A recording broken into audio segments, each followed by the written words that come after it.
Andrew, please don't talk over Keith.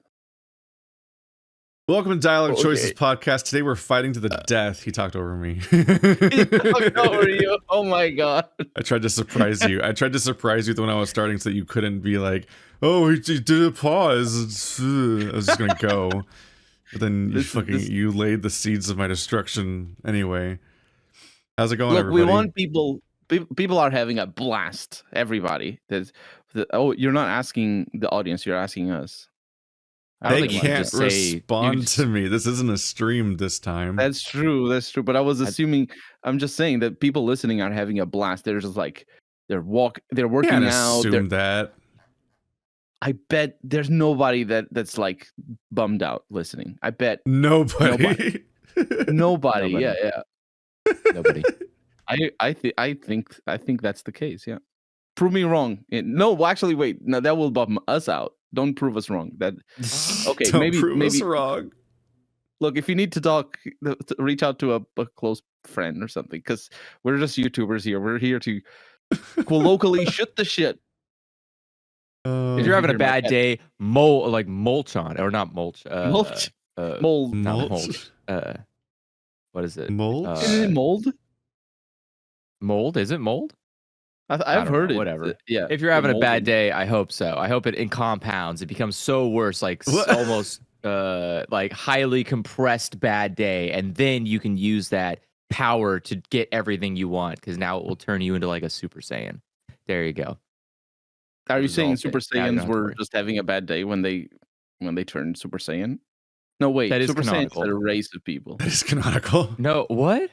It's canonical that Super Saiyans are only when you feel an intense amount of emotion, generally rage.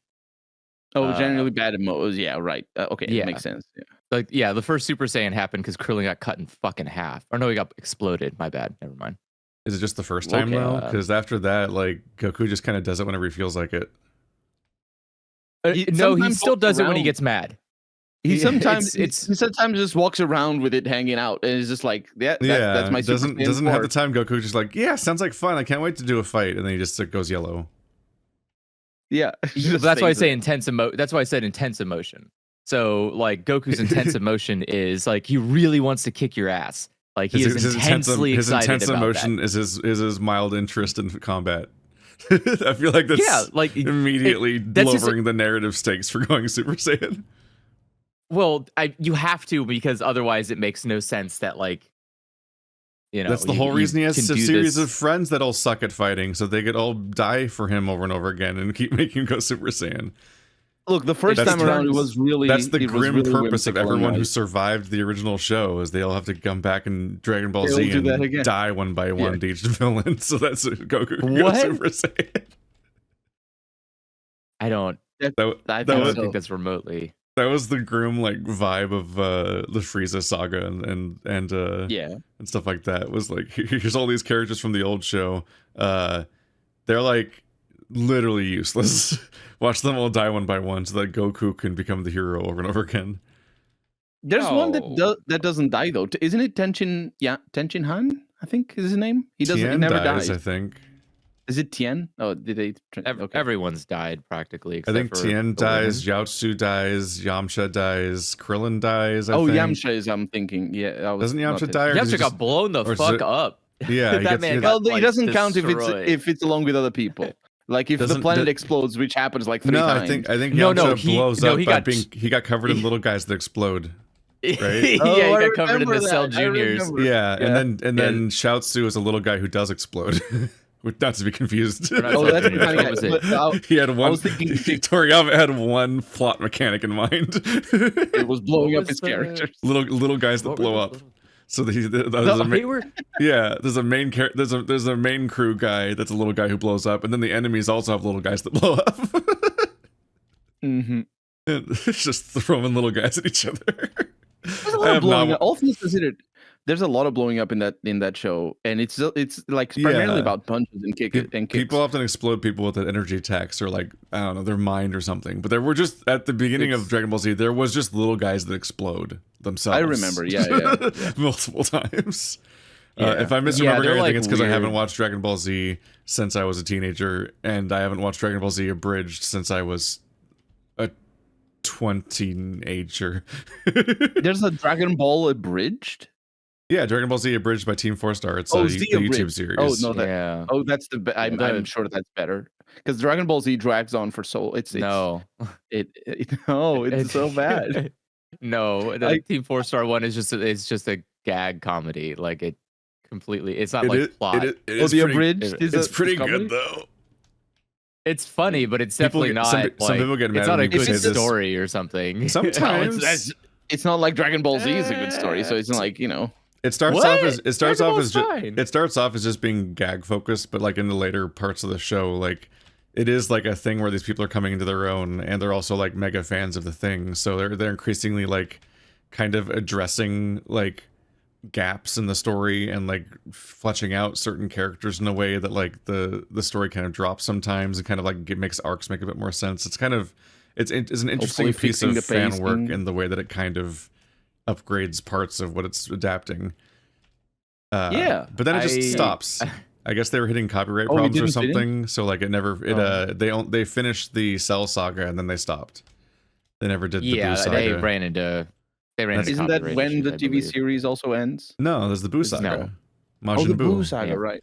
It's like the Cell saga, except he's pink. And silly, but he has the exact number of phases that are achieved in similar ways. I like how you say he's pink and silly, but he is literally like a global catastrophe. He cannot be killed. He can turn any living creature into chocolate and eat them. Yeah, and like he starts off as like a wacky little vor monster, as opposed to Cell, which was an evil bug vor monster. But yeah, they both eat people constantly. They both eat people constantly. Started out as a silly little guy. No.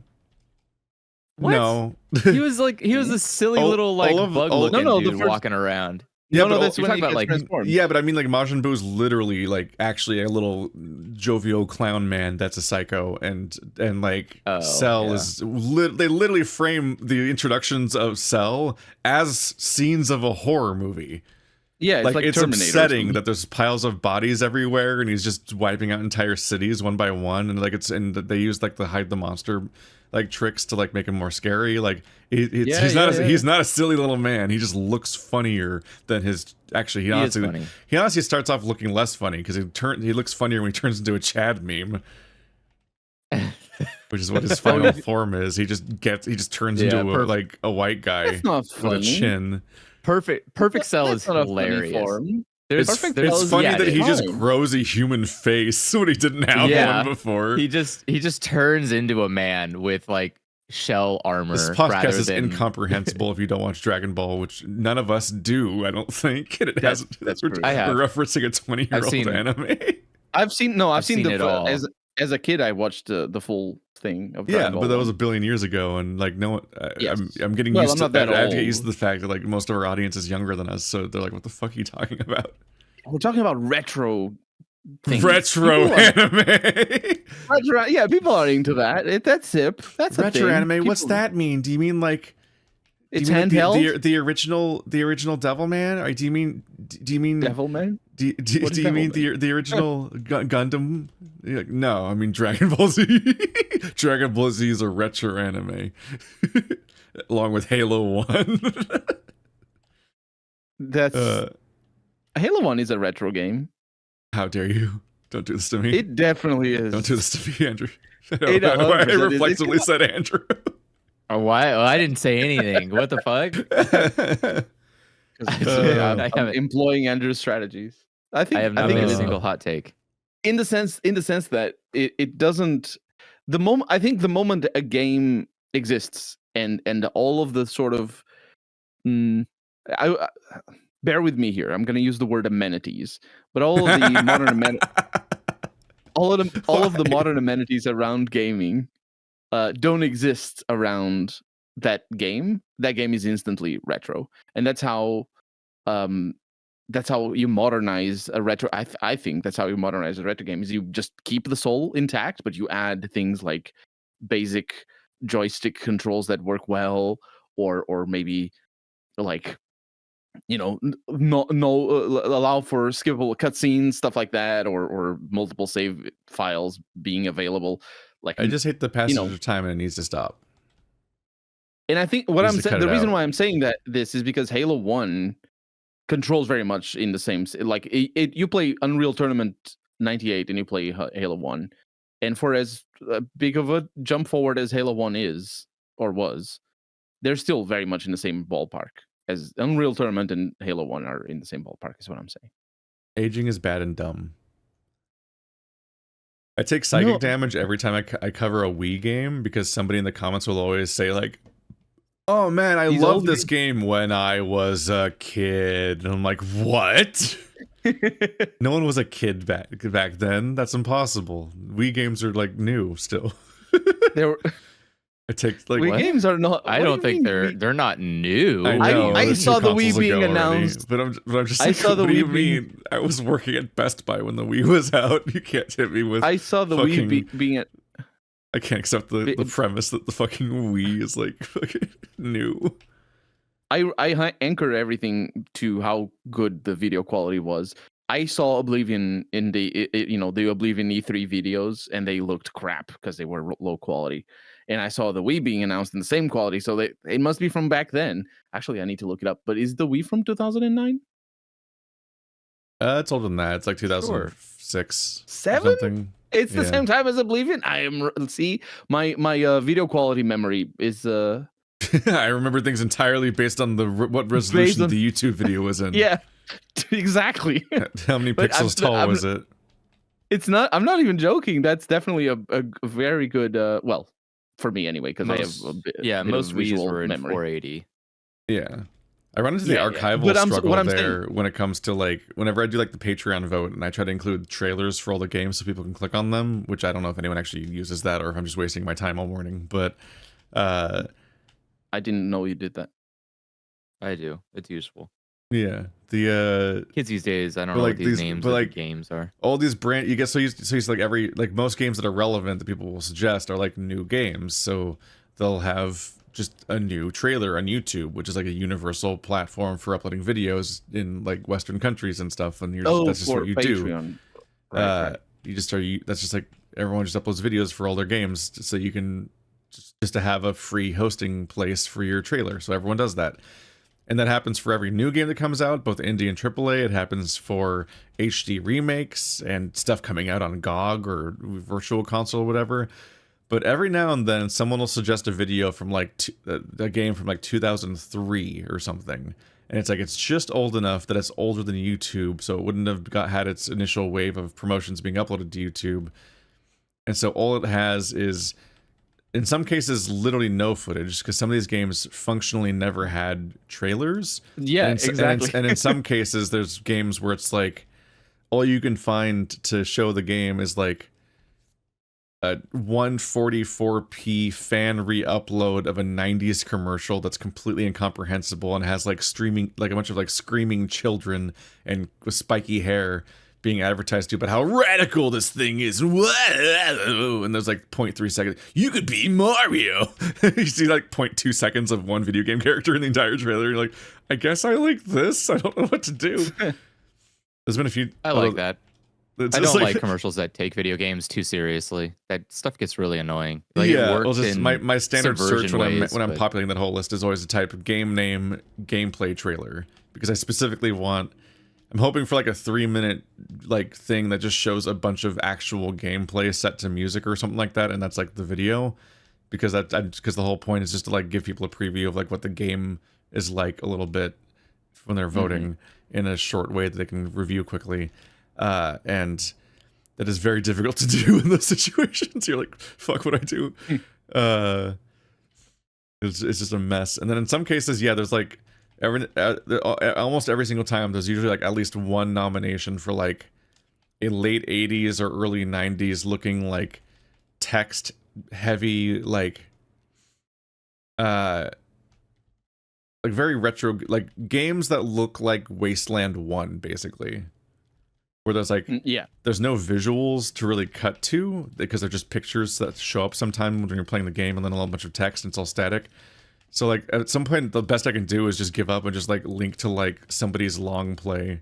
That's just like, here's a silent playthrough of this game. It's the only footage on all of YouTube of the game that I can even cut to. Like This is the type of thing that would have never gotten a trailer in the first place because it's probably older than the concept of even consistently making trailers for every game that comes out. It was probably made by 3 people in a garage in '89.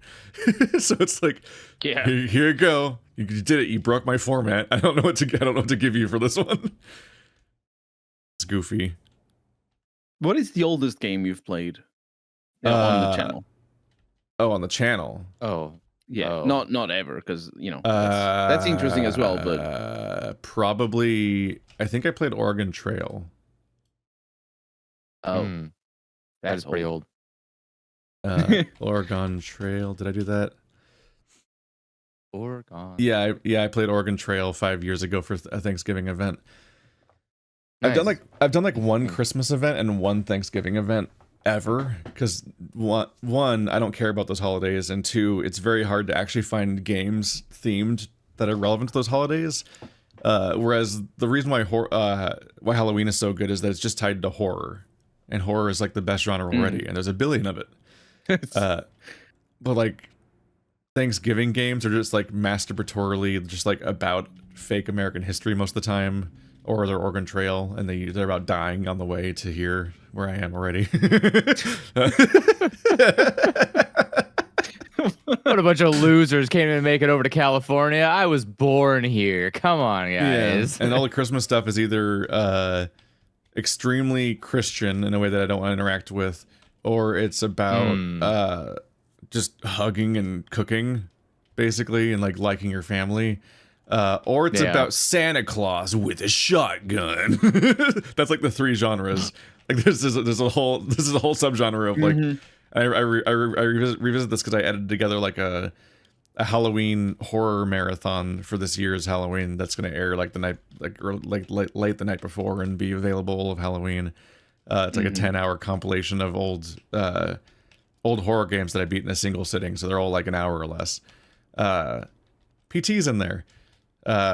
And yeah, one of them is just like it's just you versus a bunch of Santa Clauses with a gun, which is like, I feel like that's missing the point. I feel like if you're gonna do that particular subgenre, you're supposed to be Santa Claus with a gun, and you're mowing down all of the reindeer because they've gone crazy. Aw, dang, Rudolph's rabid. We better take him out behind the barn. And then like all the elves are zombies coming at you.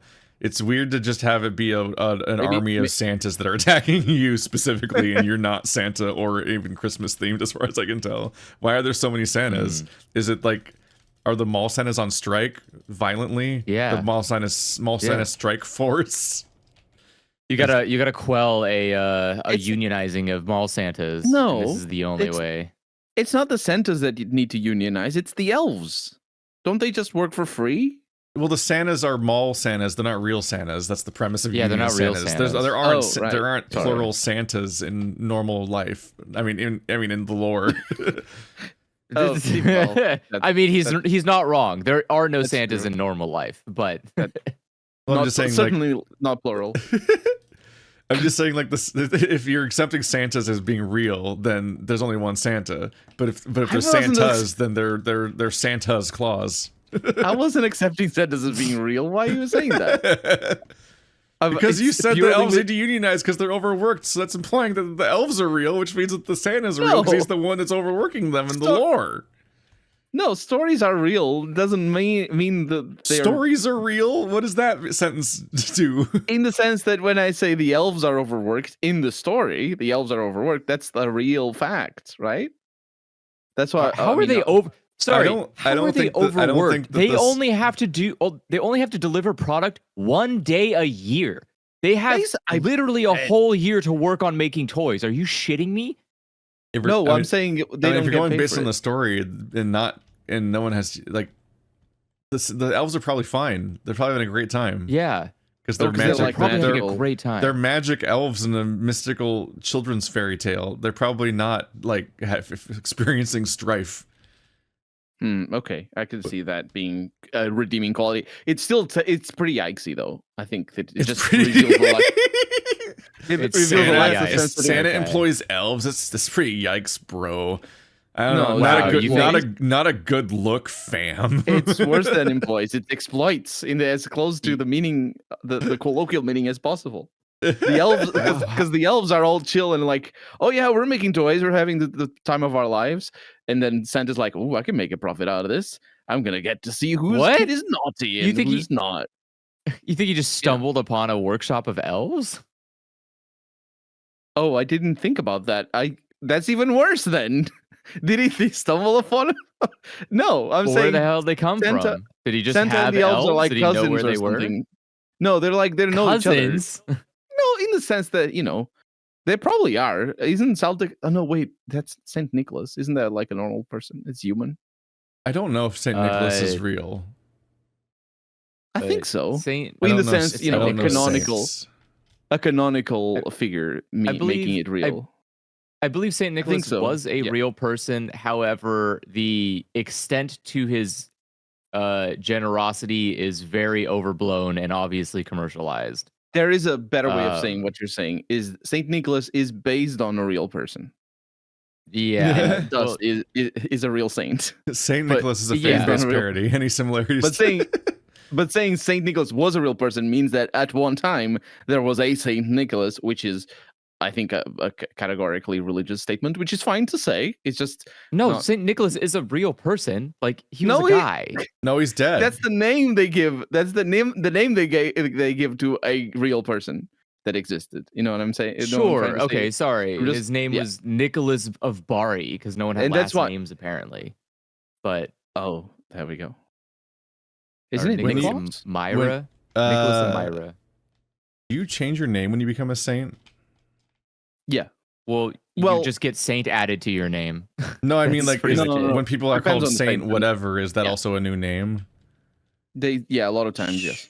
Sure, yeah. I mean, again, your name is back then your name was used the same way. Like you'd be like Keith the YouTuber.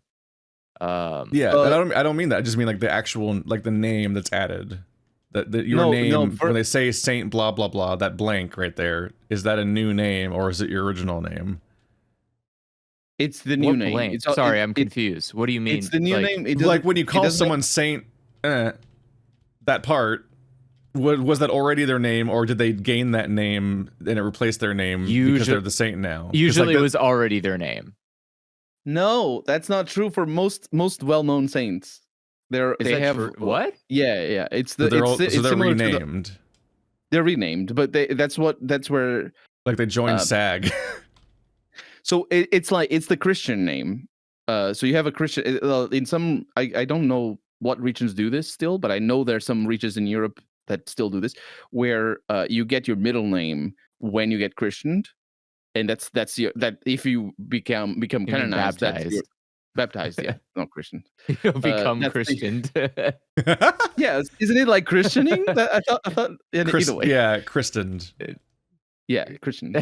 But so I do know that some parts of Europe still do that. No, you christen a ship. You don't christen a person. I thought it was the same thing. You just throw a wine bottle. You throw a champagne bottle at the baby. It's the just break a bottle over the baby's head. Yeah. It's the maiden voyage, and you just like slide the baby down like a trough into the ocean. That's Moses. That's not. Imagining it's just this absurd Christian version of Kung Pao. Either way, I was gonna say you say that, but that sounds real. I would believe it if you said that was like a Christian ceremony. I would totally believe it. The answer is tricky. The answer is tricky because, for example, any frayer or monks and stuff, they will all have they will use their Christian name among each other, and as that's their name, right? It's not their first name, but it is, or in the modern sense of a first name, or a European sense of a first name, but it is their name. So it is their real name. It's just not their original first name. Yeah. It's depending. That's what I was getting at. I was fairly sure that I heard that people get like renamed essentially when they become. Yeah. It's like the Pope does it. It's just the same way as like the Indian thing when they put a bunch of Native Americans into Christian schools and they gave them like white people names. It's kind of the same way where it doesn't look good when you. Yes. You're right. Yeah, when you have like saints and their names tend to be like Arabic because of the region, you don't really want that. So you have to change to like John or Andrew, because otherwise it gets really scary. And like you have to remember, Europeans are racist, so they can't handle that kind of stuff. So it has to be like it's scary. It has to be like a mod. It is scary to think that there are people that aren't white, and so it scares Europeans so much they have to rename people just to fix that problem. That's true, but it is even worse than that. They made it up. It's even worse than that because, like, a lot of the times with local, indigenous names, they'll be written in a different. Obviously, it's different the way it's written, and sometimes the pronunciation changes or the words get truncated. But in Christian circles, what happens is you really like this saint or this apostle or whatever, and that's the name you take after. Instead of like it's an even bigger erasure rather than adaptation. You just actually they'll often that's where most frayers get their names, is they're sort of. My father was a real big fan of the saint, so I'm John now instead of a big fan of the Saints. Yeah, like my dad collects all the baseball cards for the Saints. Like, yeah, that's still seen in some families. I don't know any personally that does this, but some families will just have their middle name or second name, as after a saint, just because that's the saint that protects my family. Yep, that's kind of the same thing. That's nice of them. Take time out of their day. Saint John Newman. That can't be real. Look over you specifically. They're not busy. Do you want to know the story of my second name? I'm not going to say that because I'll dox myself. I'll say I'm not going to say my second name. But the story of my second name was my grandfather. So my grandmother and my grandfather or my grandmother was pregnant with my dad, fourth child. And there was this beggar that would come around every week or something for alms and stuff. And his name is my second name. And my grandmother, who was a very peculiar woman and obviously stubborn in some ways, but also set in her ways in others. So it's difficult to translate back to why this happened, but some way or another, she proposed that she name my dad as after this beggar because she liked his name. And my grandfather, who she says that she didn't like him, didn't like the beggar, or she said, because she's gone now, my grandmother, but your grandfather didn't like him, so yeah. But she managed to name my father as my father's second name after the beggar. Or I say managed, but that's because she wanted to, so she did. And so it runs in the family. This random person that was just a random part of my grandmother's life, and I think out of spite, I got my second name out of that. So not after a saint, but for all I know, he was a jolly good fellow. Probably not though, because this was in the 50s. He's a jolly good fellow. I don't remember what that's from, actually. Isn't it just a normal singing song? I don't remember the context for that song anymore. Mm-hmm. Yeah. Okay. I don't sing. Actually, no, I sing. What am I saying? We took you to karaoke. Yeah, people liked it. It was nice. Do you mean like where? Oh, okay. We've all been to karaoke before. Yeah, and Illusory introduced me to Fuck Peaches. Pain away. Oh man, Peaches is great. That's pretty really good too. Weird, but yeah, that was such an absurd scenario. His interpretation. We all met up with each other like a month ago. Like a whole bunch of us to the point where it was actively hard to like keep a roster in my head of who was even on the trip at given times, which became problems when we were planning karaoke and escape rooms and stuff. So like, okay, what the fuck is our list of people? Go through it again. Is that everybody yet? Like I try to keep like a total and get the exact number down. And like, yeah, when we did karaoke, we were at this place where you specifically like there was food, but you had to like go to the bar to order it separately and get it out. And so like people would try to leave strategically and stuff. And so at one point, just a weird fucking like family vacation video starts playing on the screen from the YouTube llamas. queue. It's just like it's just like llamas and some kids, and we're like, what is happening? Like, why is there family vacation footage of just some llamas happening at us right now? And it takes ages to get to like the actual song, really, and then the lyrics are just completely unhinged once they finally start, and it's that fucking song where eventually they're just like, fuck the pain away. Fuck the pain away over and over again, and it was like it was illusory song, but it came up while he wasn't there, so we had no context for what was happening, and it just started playing at us while we're just staring at it. I thought he started playing or singing it at the correct time. I'm not sure though. No, what happened? Toaster like brought it. When Toaster realized what happened, he like slid it down in the queue. Oh, that's so it came back up later. But the first time it just flashbanged us, and we had no context. We're like, what is this? What is this video? Why is this the background of this lyric video? Who did this? And why is this the one he found? And Illusory was very what's the word? Sort of, he was good. He's a cover version. It was very there's a word for it. I'm not sure. Like, similar to the original style, because Peaches does have songs where she's a little bit more lyrical, I suppose, but in that song she's kind of improvising, because that song was originally the recording that we have, or the album recording was like the first time the song was performed live, and it was just recorded, so you can still hear people like cheering in the background or whatever.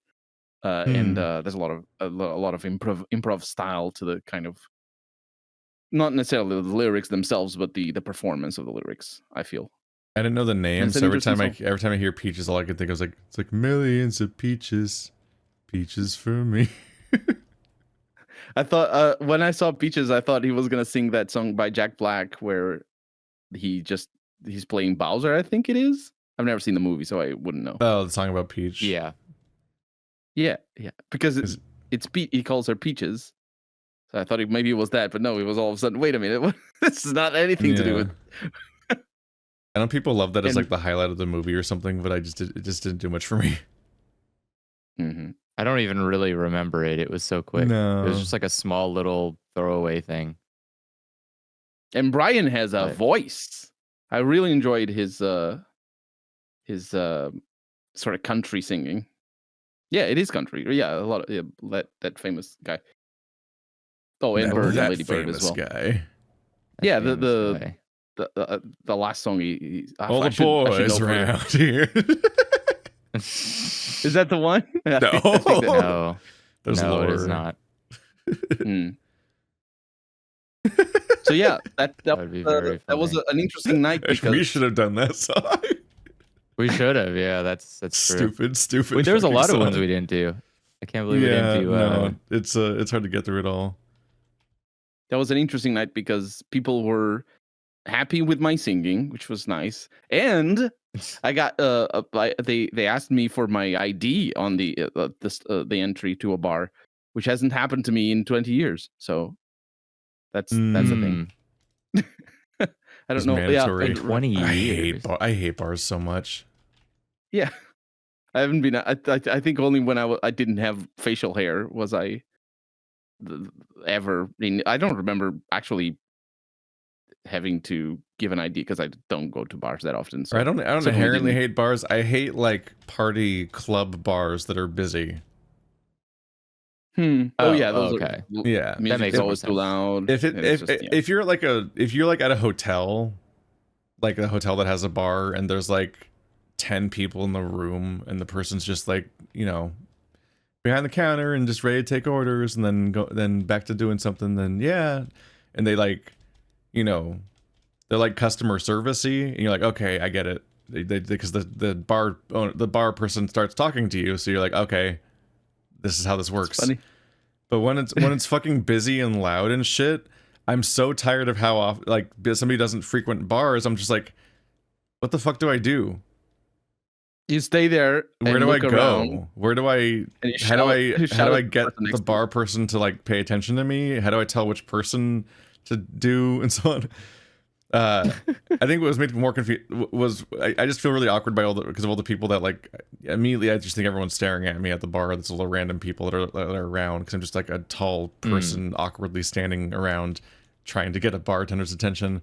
But it's also just like not clear who like works the bar and who just happens to be working behind the bar. So like this place made me feel really awkward because there was somebody that I think there was just somebody who like didn't speak English and was just washing glasses or something behind the bar. And so like I get in reality the thing is that it's just other people being just as awkward as me basically, but this guy just like doesn't acknowledge me. I'm just standing directly across from this guy and he's just like completely ignoring me like I'm not there, like the way that like isn't that that's how it works though. You check to see if they're the part of the staff or the staff that is relevant to you, and the way you check is you look at them in the eyes for a little bit too long, and if they don't look back, have an uncomfortable interaction. That's the standard operating procedure. No, it's not an interaction because they will purposely not look you in the eyes, and then after that you cannot look.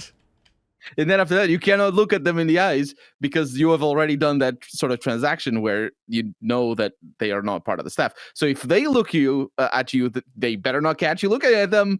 So basically, that's how it works. I don't like that being awkward is just standing operating procedure. Yeah, it happens like if you go to any sort of establishment, like if for example, in like a big. When you go shopping in a big sort of supermarket thing, and if you see somebody working there but they're not customer service, you don't talk to them. You look at them in the eyes or at their eyes, and if they make eye contact with you, it means you're free to talk. But if they purposely don't look at you and they try to avoid you, that means they're working on somebody else. So or like for example, if they're doing like construction or whatever, or not construction, but I've the sort of workers that are not there for customer service. I cannot back you up because I am incredibly rude. I will just yell at people. I never had this experience because everywhere I've always have to work, you always have to deal with the customers all the time. Oh, that sounds terrible. That's very American, Keith. Yeah. Don't worry. That was like my first problem that's like my first issue I had with going to Europe. If no one's reacting to me, I'm like, what do I do? I don't understand what to do. Yeah. You look in the eyes of other people around until they actually... No. I'm gonna tell you. There's one thing that pisses off practically anyone in the service industry, and that is being loud and obnoxious. And you do it to get attention. You just do it to get the attention of somebody. And yes, hear me out. So you don't be rude to them. You just need to be loud. You need to be very loud because when you're vocal, it's hard to ignore you. And if they tell you, "Hey, I can't get you a drink," okay, that's fine. You don't have to hassle that person. But you need to get acknowledgement that you are there, and you need to figure out who the person is you're supposed to be acknowledging. So if there's someone behind the bar and they're washing dishes or whatever, you just shout like, "Hey, who gets drinks around here?" Then they just go, "Oh, that's the bartender over that way." All right, done. I don't give a shit what you're doing, dude. As long as you're not the guy that's supposed to give me a drink, I don't give a shit. Just tell me who that guy is. Who's supposed to give me the drink? Too socially weird to lead. It's not about. That's the thing. It's not about leading. I'm like, I came to the business, and then that is an invasion of people's privacy. What's going on? No, I disagree with you. You are in a building. This is going to be a debate in the comments. No, you are in a building to be served. Again, I am saying you are. But you can't expect everybody in line of sight to tell you an answer like that. I'm pretty confident if you go. Honestly, I think you can. Yes. Like if they work there, yes, you can. They don't have to just stop and get you a drink if they don't do drinks. But yeah, they should be able to be able to orient you of what's going on because they work there. That's my entire point. Yeah, my point isn't that you make them give you a drink. I'm saying that you get someone's attention that works at the facility so you can get the drink. What if their answer is literally, "I don't know, man, I just work here"? Like, because that what do you mean you work here? You don't know your own staff? I work here then. Me too. I'm coming around the bar to get my own fucking drink. No, you know who works here, you fucking liar. I will kill you. Give me the drink. Yeah, you think of the person that anyone, whoever is working behind the bar at any amount would probably know who currently is working behind the bar. Yeah. Like that's my example. It was somebody behind the bar that was just ignoring me, and I'm like, in that case, you're right. Know what to do. I think you're right. Wait, I don't know what to do if you just ignore me. No, I'm telling you, you're right. And like, how loud do I yell in this loud ass bar? I don't know what to do. As loud as you can. It's fine because again, the other people looking at you. I did finally find somebody who took my order, and the funny thing is, like, at one point I went out just because I was just trying to get more water for us because I was trying to be a hero for the room because we had like 2 pitchers of water were immediately empty because we had like 13 people. So I tried to get 2 more. I think we were 14. Excuse me. I don't know, man. I don't keep track. What, are you afraid of unlucky numbers? No, because well, either way. Also, our number kept changing because it depended on we were plus or minus a Mandy or an Ashley at any given time. That's true. So it makes the math harder. Yeah, but, that's why Mandy being there made it 14. She was not there. She was not there. Yeah. She was not there. Oh, sorry. Neither of them went to karaoke. And you are right. Yeah. How dare you? How dare you correct me and imagine that Mandy was there? That's how little she matters to you. You couldn't even remember if she was there. Go to somebody else's country, correct them about karaoke numbers, and then the face on this guy. Right. Yeah, I went in asking for I was trying to get another picture for room 3 because that's where we were. So I like held up the number 3, and while I was trying to yell this information, they came back with 3 glasses of water, and I'm like, all right, that's almost like a pitcher. It's fine. Whatever. Ultimately, I wanted water, and I got a water, and so I just was a hero to 2 other people when I brought back 2 more glasses of water. I'm not going to fight this. I at least accomplished something finally, and I can go back. And when I'm awkward enough at social interactions, when I just get succeed at anything, I'm like, this is an out. That I will retreat immediately. Oh, wait a second. It's like, sure, I kind of succeeded. I think there's a certain. I think it's important when you go to a foods and drinks establishment. I think it's important to be comfortable with the ordering because otherwise you can cheat yourself out of the thing that you want, and that sucks. Yeah. But in that case, I just, and for the record, I do think that's where there's an entire genre of your more assertive. There's a whole genre of art about your more assertive boyfriend or girlfriend that will like that will call things out and be like, he said no mayonnaise, because there's a whole genre of people that will never fix those problems. Yeah. My issue is always just in the beginning was always just being polite. I didn't want to be rude. I thought that kind of being vocal or really loud is a rude thing, but I have found that it is that the average person is very skittish to confrontation of any kind. So if you just are more confrontational, even if it's not with the intent to cause problems, people are a lot more willing to listen to you. So if you just don't seem like a pushover, even if your goal is like, I just want mayonnaise on my hamburger, people will definitely like acknowledge that more than they will ignore it. Which is the squeaky, what is it called? The squeaky grease gets the worm or something? No, squeaky wheel. That's squeaky wheel gets fixed. That's the one. Yes, gets the grease. That's what it is. Yes. Yeah, I knew there was grease somewhere. There's like a bunch of them. Can't wait to grease this wheel. Yeah, it's so excited about either way. That's kind of a different thing. That's more of being annoying. Like that is functionally being an annoying piece of shit. Because when you're talking about you being very PTA meeting. Yeah. Squeaky wheel is somebody who just like parent-teacher won't conferences. Stop. I'm just saying, like when you're if you complain about your situation. Yeah, that's what I'm saying. Even if you're being annoying. No, people take pity. Otherwise it's just being annoying. Well, it's not, I don't think it's pity, but it is like you're making yourself heard over and over again. Yeah. Pity as in, this sucks for you. Let me help you out. That's what I mean by pity. Pity. I don't. Pity. I don't know if it's pity. I think it's just you want to stop hearing the squeak. Yeah, I was gonna say it's more annoyance on my part. I'm tired. I'm tired of hearing the squeaking. What do you want? Whatever it takes. No more squeaking. Yeah, the telltale heart gets the Poe. So why did we start talking about this? I don't fucking know. Because we didn't have a question. So I Keith, have do you questions a question? ready. right. It's just that Keith's I just let the beginning of the podcast go if it goes, because Yeah. No, No, we but you just- have it's- this failed. shit's unhinged. You have was our failed at warm-up. curving us. This is No, it's just, hey, it's fine. okay. It's our warm up. We get like we Yeah. get a little bit of a warm up, and now we get to get into the real stuff. So, what is our first question, Keith? Before that, I want to point out that like I'm gonna Oh. try to make a video game. Huh? The Awesome. yeah. easiest kind of video game, which is a visual novel. But Hell yeah. I guess there's easier. You could make a Twine game that's probably easier than a visual novel because it's even less visual. It's like programming your writing basically. Because there's a November game jam that starts on. I thought it was started on November 1st, but actually it starts on Tuesday. So apparently I'm going to be starting it like very soon. Oh, I just did a nonstop grind of just doing the Halloween event to the point where like literally just like from the last week of September throughout the entire first half of October, basically just like from basically like the moment I got back from the trip where we all met up, I just was recording like 6 hours of game a day, basically every day, all the way up until I went to BLFC in the middle of October. And I've done a bit of that since too.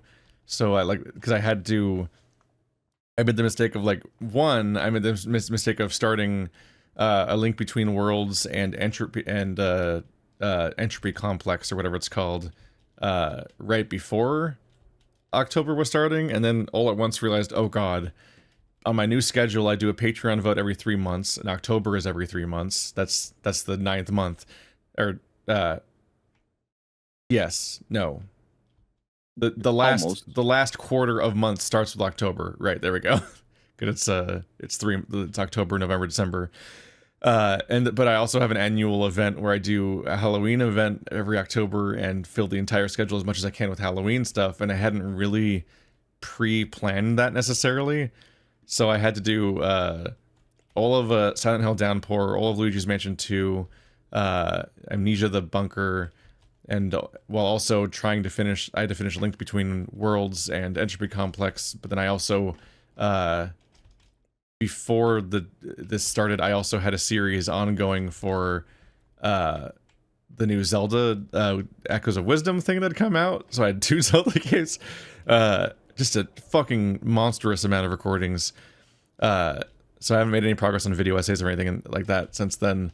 I thought it'd be fun to then just be like, okay, you know what? Hard switch. Let's just take a month off from recording most Let's Plays, basically. Like, I'm just gonna, like, in the background do Rain World, which is the game that won the Patreon vote. And I'm just gonna, like, poke at that every now and then otherwise just show up to, like, the multiplayer stuff for the most part. And instead, I'm gonna be spending, like, all of November making a free visual novel for November and see how that goes. And the part of me that salves the part where I'm like, you're gonna spend another month not making a video essay, is that I'm gonna tell myself, like, if I succeed at this, or if this goes well or whatever, I'll probably make a video essay type thing that's called like, I made a free visual novel, and then parentheses like, and you can too, or something like that, and try to like take what I've learned and also document the process and demystify what is admittedly a not very high barrier to entry to begin with, and like show people how the inner workings of this work and like how that thing goes. I have no idea how it's gonna go, but if I say it enough places, then there's an expectation, and now I have to do it because very that is correct. You now have to do it. Yeah. Unless you don't publish this video, in which case. Well, I've said it in a few different places now, and I'm just screwed. Oh, there you go. It's one thing one thing when you're talking about like, because obviously in a lot of cases it's bad to talk about a creative idea before you do it, because that in a lot of endeavors it like fills the purpose in your brain, because you get like the endorphins of getting to share your fun idea by talking about it too much, but then you just never make it. But this is me sharing that I'm going to participate in a game jam, which is a thing that has a very specific like period of time that it takes place over. You have 30 days to make the entire thing, so that'll be interesting. I've written some fiction before. I've drawn some, but I'm slow at drawing and slow at writing. But also, I have a superpower, which is that I'm a self-employed YouTuber, so I can just kind of enter unemployed mode and just be a guy who just hangs out and just does this all day, and because I would just make my own schedule, and so I'm gonna try to just basically just do this all month, besides like whatever Thanksgiving events happen, and I'll see how that goes. I hope to write like 10,000 words in the first half of the month, and then try to program all of it into a visual novel, and then there's art assets that are provided by the game jam, and then also there are people whose form of participating in the game jam is to provide art assets for the game jam that can be used universally by everyone, in addition to the people that threw in the first place. So if you're listening right now and you would like to provide art assets for the game jam, check out November, join like the furry visual novel Discord and whatnot. You can like make character sprites if you want, or make backgrounds and stuff, and they can be a universal asset to everybody participating to use in their thingy, and that can be fun. This is an really adults only thing, because you can't really curate the adult content and so on without just making the whole thing adults only, and because anyone can do adult content if they want to. But yeah, consider, if you're listening to this and you're in the furry community, you want to participate in this stuff, I believe that they just like allow submissions to the game jam for like assets for people to use, of like backgrounds, character sprites, music you want to provide for people to use, and so on. Other than that, the rules for the game jam is that everything that if it's not provided to the event universally, then you can only use stuff you've actually made yourself within the 30-day period. You're not allowed to start until Tuesday, and Creative Commons stuff, so you can use like public domain music, and that's basically it. So that'll be an experience. I have no idea if I want to commit to using if I don't imagine I can draw character sprites in time, because I'm just very slow at drawing. So I figure I'm going to take the available art, make characters based on that art, do the entire story as best as I can, hopefully entirely written and programmed in like the first 20 days, and then I'm just going to like try to add as many visuals as possible by like using whatever time is available to like draw the CGs, which are, for those that don't know, are like the images that show up in a visual novel that are like scenes, as opposed to like just characters standing in front of a background. So I'd love to at least have one scene drawn for like every ending of the visual novel, and then from there I'll just work backwards and keep seeing like, okay, what's the most impactful scenes I could like try to add a visual to. And so I'm gonna like fully commit to the idea of like, I'm going to spend the month on it, so we're just going to find out what I can do in a month, and I'll work backwards from there. And like, so like, if I find that I'm ahead of schedule, or that I'm kind of done, then I'm not done, because I can still just like go back and like keep improving things by going back and adding visuals to the scenes that don't have them and stuff like that. And like, so like I can use like the whole month in that way. So that'll be cool. Like 2 years ago for like May Wolf, that's where the game Before You Depart came from, which is the game that I put, that was from a game jam, and it was just it was one programmer, one writer, one musician, and one artist, and the artist did the entire visuals of the entire game within the 1 month, including the character sprites, the background, and a shocking number of individual scenes, just all on one go. And I put those on my fight stick. Like the red and black wolf on my fight stick is from a game jam. That's actually, it's the same artist that's doing the sprites for the overall jam this time that people can use. So that'll be interesting. We'll see if I just completely shit the bed or not. That'll. I imagine that if I fail to complete the game jam in time, or I have like or I'm just very unhappy with what I had left, I might then go back after the period is over for judging or whatever, and then just go back and finish it. Because like it still counts as making a thing, even if you didn't nail it, the initiative. Even if you completely rewrite the whole thing from scratch, it's still because it's like it still got you started at least, and that's like the fun part. And of course, like we've all had a billion like. We've all played a bunch of indie games that'll like, oh, you know, this was originally a Ludum Dare game and stuff like that. Like, I've always been curious about that kind of process.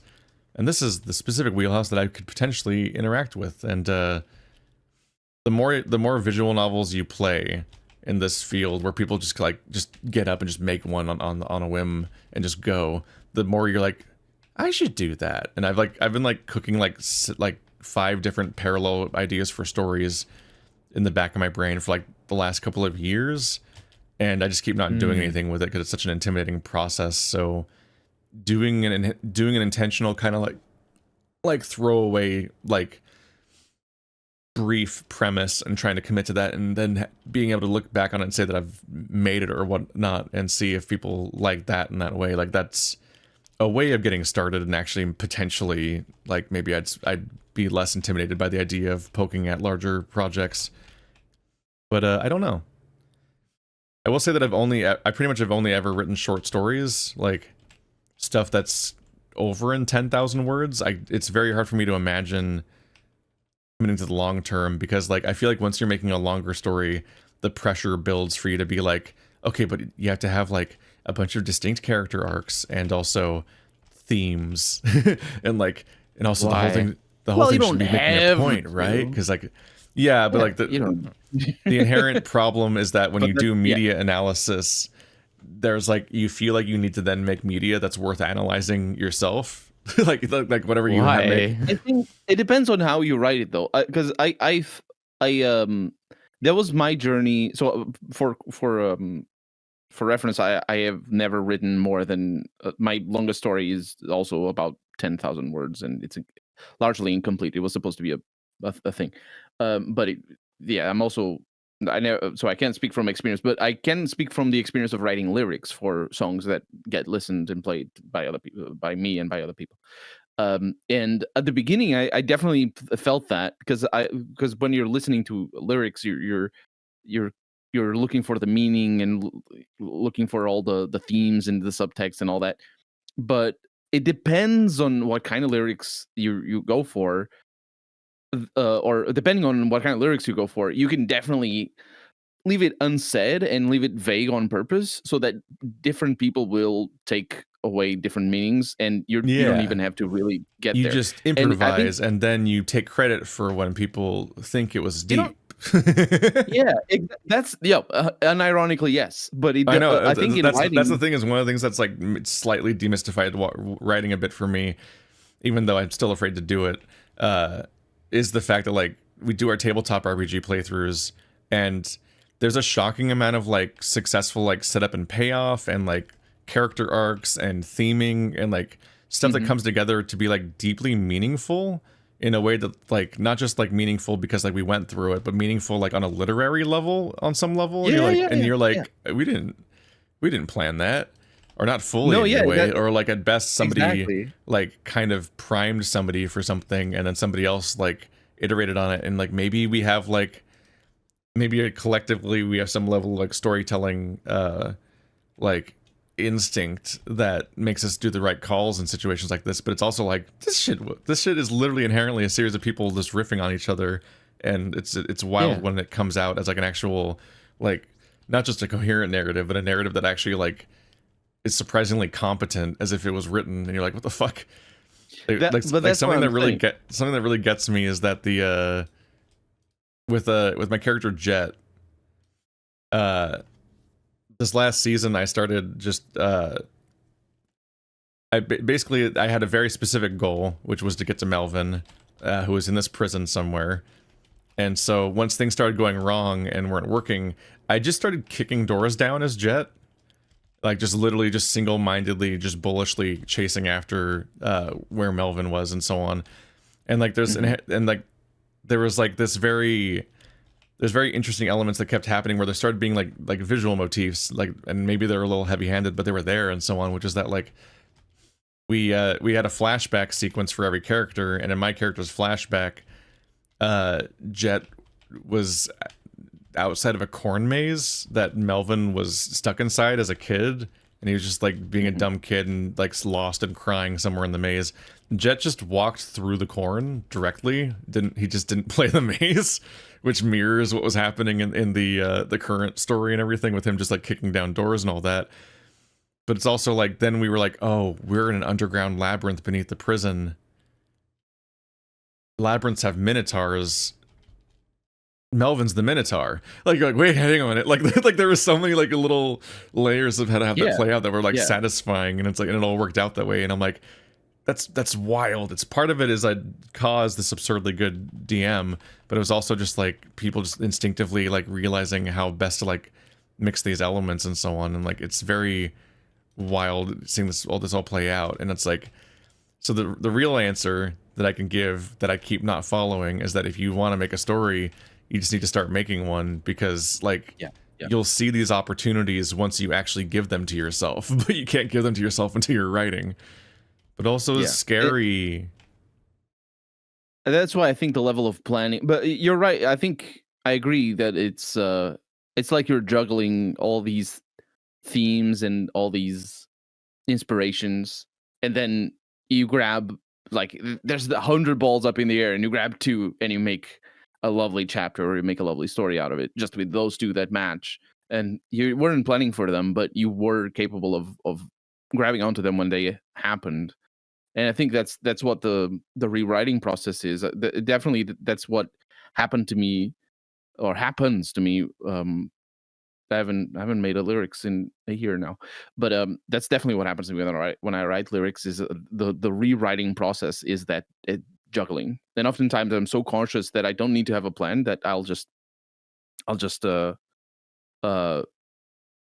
like literally repeat the same theme again, and sometimes it works. I have one particular song where it's just, the repetition it's nice, but oftentimes it's just, no, I know I'm going to change that, but I don't have to come up with an idea right now. I can make it basic now, and I can flesh it out.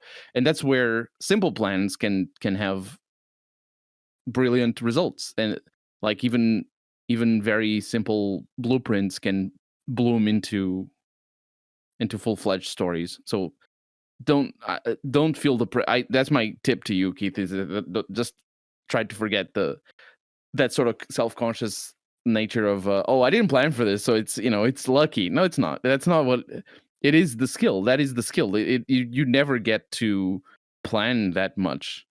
Even if you make all the plans, you're just gonna, if you make a lot of plans, you'll just have to cut them, or you're gonna balloon your story to such a huge size that that's going to be super hard, and only with experience. Like George R.R. Martin is writing Winds of Winter for 15 years now and still hasn't completed it. He's the one that is trying to catch all the balls. What? No, I'm saying shots at George R.R. Martin.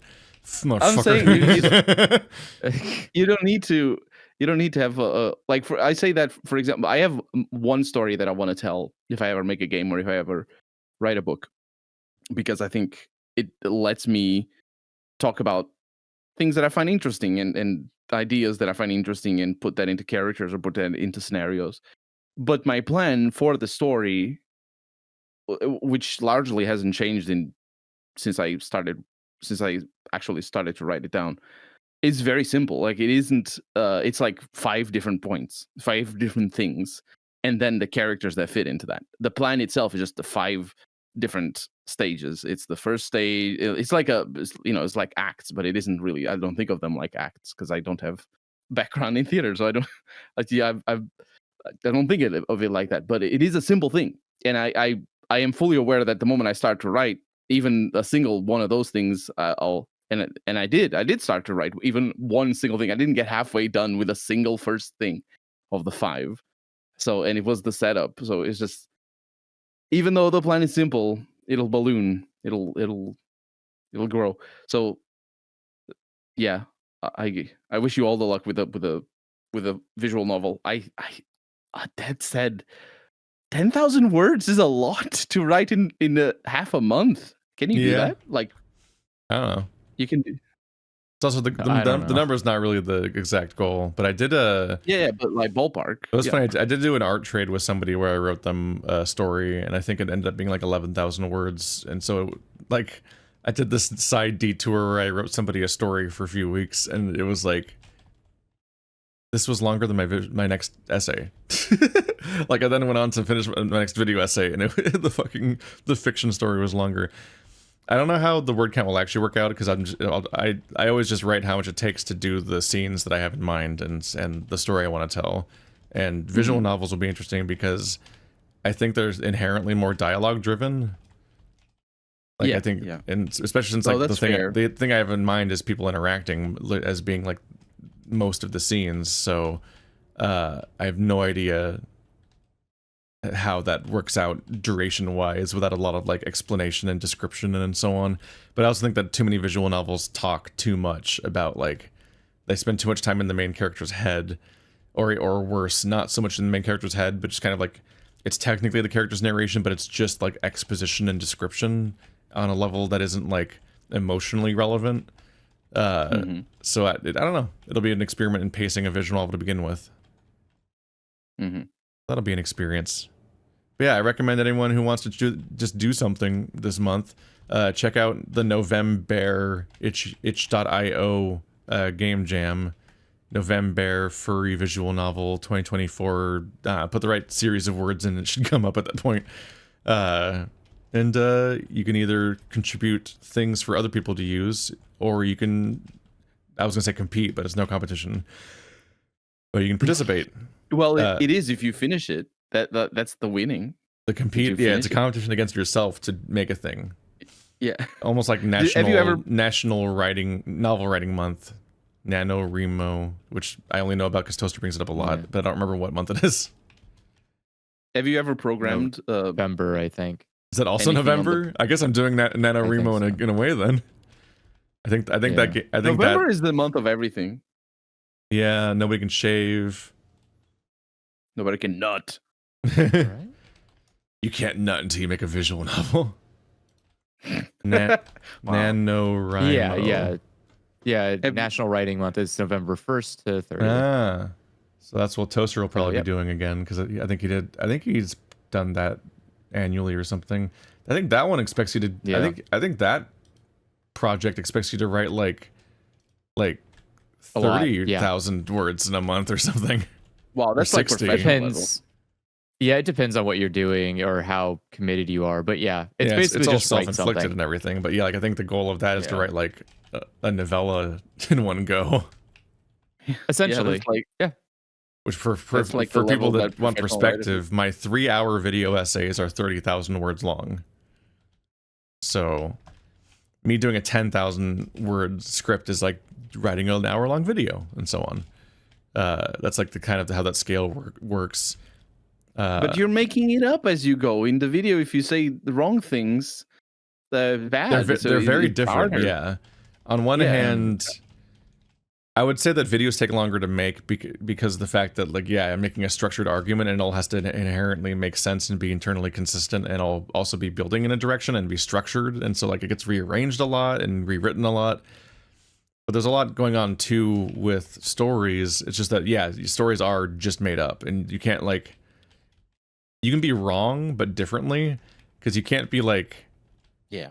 It's not like instead of whether or not you're succeeding at an argument or whether or not you're succeeding at other stuff, it's more like, are you actually pacing this correctly? Are these characters consistent? Do you have a point? Is this entertaining? And so on.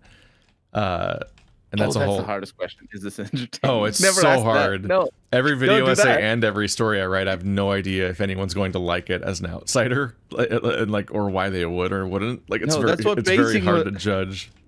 That's what pacing was invented for, is to fix or to bypass the need to ask if things are entertaining. Because is this not entertaining? Then just condense, skip, cut. That's half this. That's what cinema does like half the time. It's just like, oh, made this huge scene that's just boring and stupid. Let's cut. Just rewrite it to be something that happened off screen. Oh, yeah, just whatever. I like, seriously, asking if something is entertaining is bane. It's torture. Mm-hmm. All right, let's do a Hail Mary question that I have no idea what to do with. Let me. What's up? Let me just ask you: Have you programmed anything on the software that is used for making? You've never seen it even? No. This is going to be his first time interacting with making a I think my plan was to go through guides tomorrow and see if I could make like a dumb little like parody scene by editing Hello Echo World. or Red Astra. Yeah. But from what I understand, that Ren'Py is pretty reasonable to hop in on, especially if you're just like as long as they have a template, you probably don't even need a guide. It's just like just the template or just the text entry and and calling images and so on. I wonder how programmable the scenes are. Like if you can have like clickable areas on the characters or the scenes. Like I wonder if it's possible to do like puzzle solving in a visual novel in that system, because it probably wouldn't be too difficult to just add clickable areas to a scene. You can add gameplay elements to them. I'm not going to try anything like that. I'm just going to write a linear story and then have choices of which part to do next, essentially. I'm not going to try to add like QuickTime events, which I have seen before. Well, QuickTime events, and, like puzzle elements and things. Yeah, because then you could have like you're looking at somebody's desk, and let me read what's on their phone, or something like that. I'm just gonna stick to menus. I'm just gonna be like, here's the linear story, and then okay, which way do you go, or something. Top or bottom? Sorry, left or right. All right, Hail Mary question, because I don't know what to do with this. So this is just I think this is just an Andrew. I don't know if anyone else will be able to have an answer for this. And I don't know if Andrew would have an answer for this either. Beta Hertz asks, what are your thoughts about bad Yuri and Yaoi? What are the most why are these more common than the good stuff? Fetishes. It just comes down to just like anything, right? It just comes down to how much do you give a shit about someone else's fetish. And generally speaking, Yuri and Yaoi tend to be a lot about domination more than anything. That tends, like, all of the bad Yuri and Yaoi you can think of is usually because it has overly dominating or very weird. By weird, I mean, I guess politely saying not normal fetish style stuff. But there's always like a gimmick you either don't like, or the characters are way too much. Like they are almost unhinged levels of committed to another person. And that's just, I mean, yeah, that's like anything though. I think you just tend to read a lot of Yuri and Yaoi, but if you read smut or anything like that, it's all the same. It all suffers from the same problem, which is just how committed someone is to explaining in good detail their fetish, and if that fetish is even worth reading about. So that's pretty much Andrew, because I don't think I read a single Yuri or Yaoi. That's incredible. There's a lot of good ones. I would say, I think I was technically just sent Yaoi. Because cool. I thought it was pronounced Yaoi. Yaoi. Yaoi. Or are we talking about Yaoi? Talking about a different thing here? I think it's Nagabe who did blanking Monotone Blue, I think, and that one Furry Wizard School, but like they're best known for like a weird manga about like I think it might be like a tall goat man in a cloak and like a little girl or something. Okay. It's like all their stuff was like, they had one hit manga that turned into an anime, and then they immediately started just doing a bunch of gay furry stuff all the time. And specifically, all right. I think the most recent one is called, I think the other ones weren't explicit, but I think this one is, what's it called? It's called Smell. Yeah, Smell by Nagabe. And this one just the is one you were Yaoi, talking about is the girl from got penises. The girl from the other side. I think so. Yeah, the girl from the other side is the one where it's like a guy in a cloak with a tiny little girl. I took Stephanie and her friend to BLFC like a couple weeks ago. Biggest Little Fur Con, the free convention in Reno, because that's just in driving distance. That's easy. And and cheap. Honestly, it's the by far the most affordable furry convention to do for us in Central California. It's just to drive to Reno for a week. And yeah, I got sent a copy. I got sent a link to read Smell, but I haven't gotten through that or haven't started that yet. Apparently, on top of doing fan translations, the fans also just drew all the dicks back in because it's okay, and it's like convincing to the point where you don't look. It doesn't look like it was changed. Because that's of course the actual source material is the thing that all Japanese media is, where it's just like it's so censored that you're like, why? It's like if it's correct. The Japanese policies on nudity in art depictions are very frustrating because you're like, all these people have to draw all this art and they just draw like porn, but then they're not allowed to keep the visuals of it, so they just like awkwardly censor them with like lines or squiggles or whatever.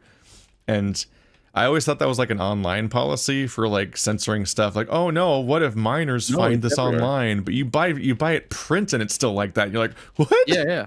I'm always I'm so caught off guard whenever I see that even the print versions of this stuff are censored. But yeah, no, I don't have opinions about Yaoi and Yuri. Toaster might have, but he's not here. So I don't know. I can't speak on trends. I feel like the question was targeted at me on some level, but like I have no idea what to say to this one. Womp womp. I never had to find Yaoi and so on because I just had the furry community the whole time. I feel like that if you're a Westerner looking up that stuff in specific, it's probably to fill a specific niche that normal Western media is not doing, obviously, because like it's extremely hard to find queer media, and it was especially hard in the 90s and the 2000s when it basically didn't exist. So that would lead to people probably looking up those kinds of mediums, but I just had already found furries, so I didn't need to look any further, basically. Nailed it.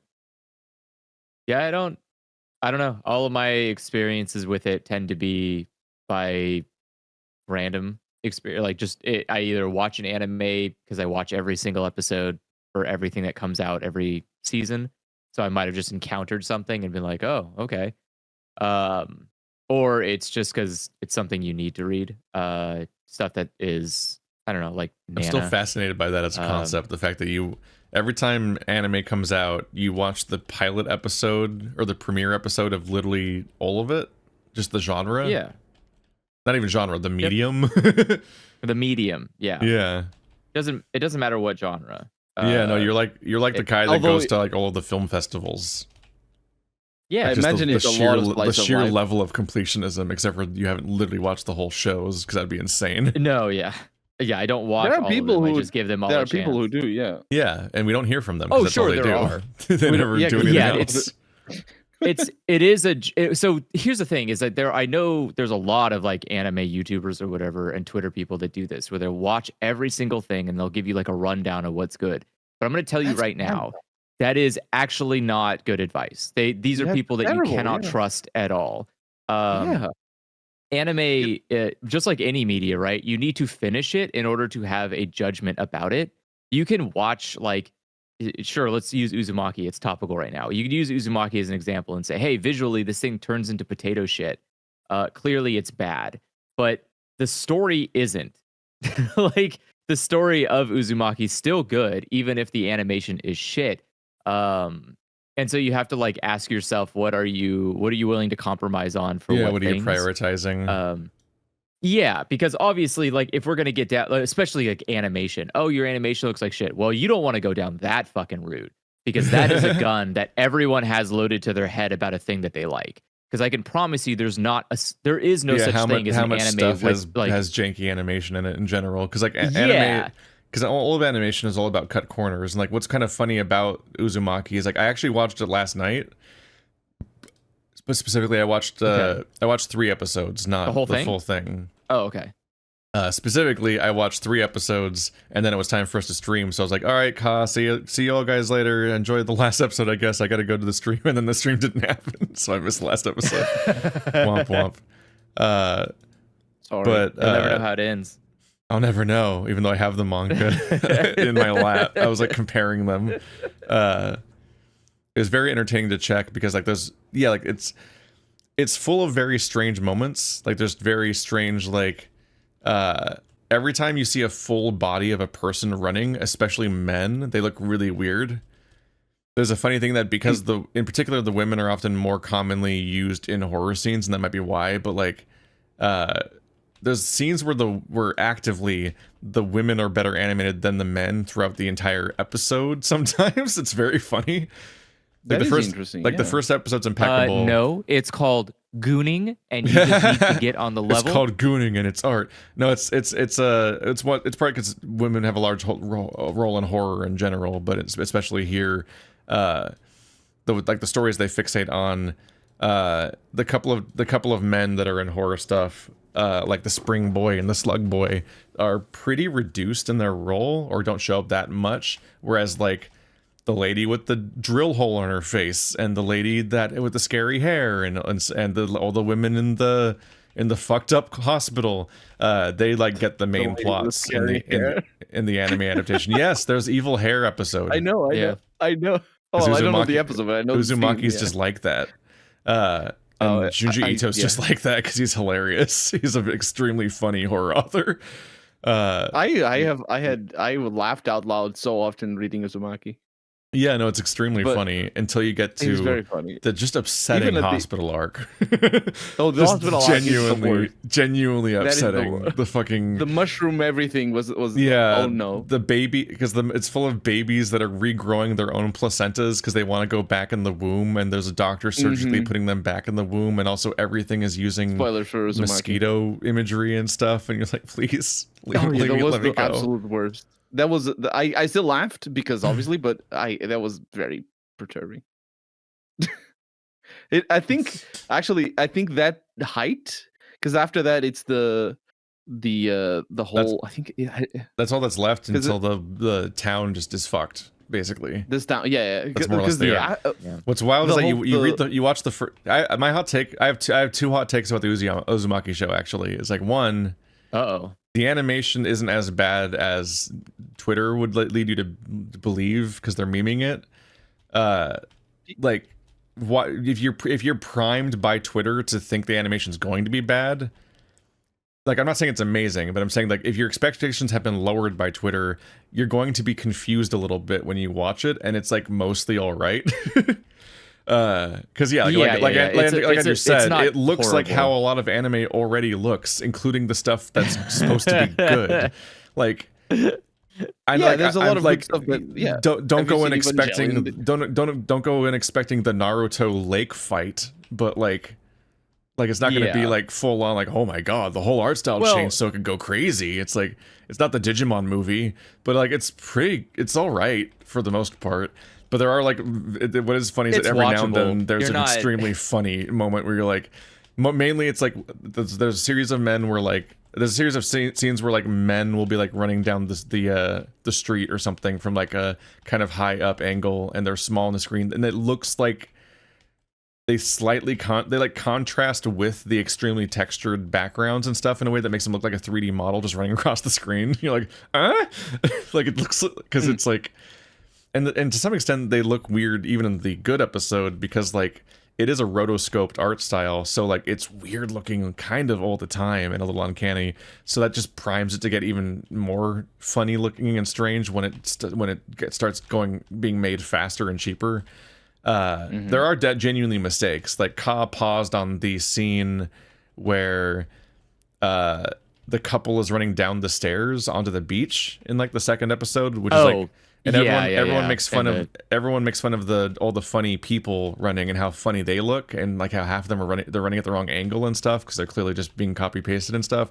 But no, the really funny thing is if you look at the staircase they run down that's shown for one scene, it's genuinely an unfinished background. It's hilarious. There's a whole brick lattice pattern in the background that just overlaps the stairs themselves. And then there's a bunch of like patterns that are there, and then stuff that was drawn over those patterns, and then they forgot to like erase the stuff that they drew over. So you can see the bricks X-ray style through the stairs themselves. And then like there's a scratchy textured like there's like a low opacity gray scratchy texture that's put on certain parts of the wall to make it look like brick, but it extends past the brick up onto the street, onto the sidewalk, and then just hard cuts in the middle of the sidewalk because they forgot to go back and erase like the part of it that went off the brick. Like they clearly just like were making the texture, and then they were supposed to go back and clean up the edges, and instead they just left it there so it sticks out like 2 feet into the sidewalk and just ends there. Like it's just genuinely just weird unfinished visuals. Like there's a lot of weird gaps. Yeah, I'm like, looking. There's a part where like they translate stuff too literally. So like when they're running down the lighthouse and then it explodes and the whole thing is that like the main girl and the little kid they were with, they both wake up. There's like the explosion. It shows the panel of the manga where they're upside down and there's like whoosh flamey spirals blasting by them, and they just wake up downstairs at the bottom of the lighthouse not knowing how they got there. The anime translates that extremely literally by having both of them floating upside down while what looks like a 3D model of the lighthouse is rotating behind them to show them like practically levitating all the way down the stairs while in a spiral. In a way that would be surreal and dreamlike if it was handled differently, but in this just looks like they translated the manga panel so literally, and instead of just cutting to it in one frame and having it vibrate or something and having her scream and being like, oh, that's an expression of the action, they tried to depict it extremely literally by having her like spin fall all the way down the stairs for like 5 seconds of slow-mo, and you're like, oh, this doesn't work, this looks really stupid. Yeah. I'm watching like the whole hospital episode's surprisingly good despite being the shittier studio. The first episode, the animation is incredible. Yeah. Also, and, what if it's a hard thing to follow up if it's going to be a different kind of different people working on it. But yeah, I'm looking just some YouTube clips. I need to watch this. This looks very good. It's a good start. It also covers a lot of the most beloved parts of the manga immediately in one episode. So you almost don't need more, because it covers the dad and it covers the girl with the hat, and like the girl with the hat is the single most referenced image in all of Uzumaki, and it's in the first episode. Yeah. My other hot take about Uzumaki though is that it was kind of always going to be a little bad. Yeah. Get them, boys. Well, it's because it's an adaptation, Cool. but it's an adaptation where the adaptational choices are strange. They do the thing that every adaptation seems to do lately, but usually it's what happens in live action adaptations of anime. Like I think this happens in like One Piece and or at least I definitely know it happens in the Avatar show, where even though it's not anime, whatever. Or I don't care if it's anime, actually. Who cares? Don't even bother with that shit. Water. That argument is such a dead end. Like what a I don't care. The answer is I don't care. It's animation, so who gives a shit? I hate that shit. It suffers from literally every part of the conversation about anime, and it's constantly applicable to anime conversations, so who cares? But like the One Piece I haven't watched One Piece or the Avatar, but I've seen stuff about the Avatar, and like supposedly like the Avatar one combines a bunch of episodes at a time each time. Like each arc is each episode of the show is adapting 2 or 3 episodes of the anime each time at a time, and like mashing them together and making them work as one story. Uzumaki does that too, and it's that's true. Very shaky. On one hand, like I think that it makes sense, because Uzumaki, the way that Junji Ito writes stories is he just does like a 22 to 25-ish, whatever, chapter about a single premise. And he does that over and over again. And that's basically everything he's ever written is just a single premise. And you can basically watch in real time whenever he starts doing a thing with continuity. Uzumaki, Gyo might be the most cohesive one that almost feels planned, but Uzumaki and Tomi and the weird one about the people that apologize too much, or the weird one about the kid that eats nails and so on, like the ones that are like that. You can basically watch in real time how like it looks like he just had a standalone premise that he didn't plan on revisiting, and then he was like, hang on a minute, and he just makes a sequel to that.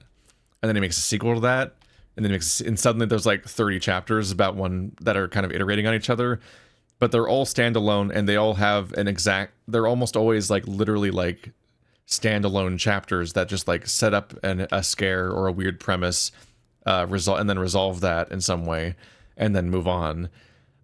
So if you're adapting Uzumaki into a story that's meant to be watched all in one go, or even if you were just readapting it even in a book form again or something, you would potentially want to like take advantage of the fact that you're doing a long form storytelling thing and like combine these things and like have them existing in parallel and escalating at the same time, instead of just being a series of like, and here's this lady who had 30 consecutive really weird things happen to her about spirals, which is kind of what Uzumaki the manga does. So it's not wrong to like set up the weird Jack in the Box kid sooner and like maybe even set up just like the normal version of that town essentially, and then have it like start to spiral. But the weird thing about this one though is that it's just they force like 4 or 5 chapters into every episode, and they're still normal length anime episodes. And so it is just going fast. In particular, what stood out to me is that like this town never has a moment of feeling like a town in the beginning. Like it's in such a hurry to set up how weird things are that like it's kind of just is losing its mind like a couple minutes into the first episode already. Like even the good episode is so breakneck in its pacing. They're like, okay. It's like it's got Silent Hill pacing, where you just crash in your car in Silent Hill having no background or introduction about that character or what their life was like beforehand. They're just like, oh, I'm in Silent Hill now. This is already fucked up immediately. There's like there's not really building action. It's just it starts unhinged, then just keeps getting more wild. The manga has that a little as well, because depending on how but I'm saying that if you were going to adapt it into a story where you're combining the chapters all into one episode and like trying to, because like half the purpose of making you bounce between chapters in one episode is to make it feel more cohesive and like it's all happening in one setting. So to then not have any between chapters. Yes, it's not doing them end to end in one episode. That would be a literal adaptation. No, it's adapting them into like the way that, which is, and this is what Avatar does too. Is like it just mashes the storylines into one setting and thing, and has them happening in parallel. You get the payoffs very close together, which is interesting. Yeah, like it'd be good in one way that you could introduce these creeping elements and then have them escalate over the course of an episode or 2 episodes or even the whole season. Yeah, and then have them all going. But instead, it kind of just is immediately losing its mind so quickly. So people are like literally it gets weird in a way where like people are literally like encountering one scenario, then turning a corner into another scenario. There's another scenario. Yes. Yeah. Like it's hard to explain, but the pacing between like the death of one character and the death of the town feels almost like an afternoon. It feels like you just stumbled upon the most chaotic fucking pacing's wild town. It's very funny though. It is very funny because you'll have this giant funeral going like, I can't believe this weird, like I can't believe he died crying about spirals or whatever. That's so crazy. And then you go to like a hospital immediately and people are just like putting babies back in people. You're like, what the fuck? Wait, there's like more problems than this dead dude going on here. And then it just keeps escalating. It's very funny. Yeah, that is interesting. Like I was repeatedly just very confused because like I was like repeatedly I would see what would happen where they'd resolve one chapter of the manga and then I'd be like, oh no, they're not going to do that, are they? And I just like, oh goodness, because they just have like they would just be like, oh, and now the characters are running up a hill. I'm like, they just got this poor woman just like yeah, she does make all the faces, that's true. This poor woman was like just by the slug enclosure where two of her classmates are mating as slugs, and then she had a hair battle against the hair lady, and their hair is draining their life essence, and then the guy's like, then for some reason the guy that like that cut the hair off of her is like, come on, we gotta go, and like pulls her up like the cemetery hill, and that's when I was like, oh no, they're not going to, are they? And it's like, I'm the Jack-in-the-Box boy. I'm like, what the fuck is happening? Why did you? It's like literally like it feels like the weirdness of like it has the same energy of like how Gears of War 1, they just kind of stopped making it. So like at the end of Gears of War 1, it just cuts to a train for no reason, and you fight General Rom on the train, and you don't know how you got on that train or what the fuck's happening, and like it just kind of like Gears of War 1 just kind of like famously like just had to mash what levels it had together and make that and try to make that a story, and that kind of stuff happened. Like, so it's like, okay, well, we gotta do, like, these are the chapters, we have to adapt these, and so we mash these stories together. So like the half the time it just feels like the boy's job is just to grab the girl's hand and pull her to like the next set piece she has to witness, so that the show can successfully have all of these payoffs that are unrelated to each other. It's very funny how insane the pacing gets, and it's like, okay, yeah, can't believe I'm defending Spring Boy, but I think he worked better as a standalone story. How long are the episodes? I imagine 40 it's minutes? Just no, 30, no, it's just an anime. A 25-minute episode? Or 30, just short little anime episodes, yeah. Oh no, they must be so big. Yeah. That's what I'm saying. That's what makes that is the real Trojan horse here, is that everyone complains about the art being shit, but the reality is that the pacing is what brings this thing down. Because I was looking so breakneck, it's never horror. It's almost like carnival. You need to where you're like, what is like? Sometimes people will say like, oh, 4 episodes, that's amazing. I'm like, no, it's a long manga. It's not. I mean, it's not long by manga standards, but this book. I'm looking at this book. It's fucking heavy. It's like 700 like, pages or something. Yeah, this isn't like One Piece, but Jesus Christ, dude, it's not also like a kid's book. Like this isn't 10 like pages or whatever. What the fuck? I was checking as we went along, and they're and like the first episode of the manga covers the first 100 pages of the first episode of the anime covers the first 100 pages of the manga. At the end of episode 2, we were 300 pages in. And I'm like, oh my god, because that has to cover the lighthouse and Spring Boy and hair and slugs, and then episode 3 has to be about all the hospital stuff, which is like the one really adaptable part that does work for this format. Is that specifically the hospital's arc is when you can tell that it was now like very obviously being planned as a cohesive story in the manga, because up until then it was a series of like one-offs, but the entire hospital arc all like fits together as being like one building fucked up setting, and you just spend your time in the hospital for like 5 chapters, and it's horrible and it's amazing.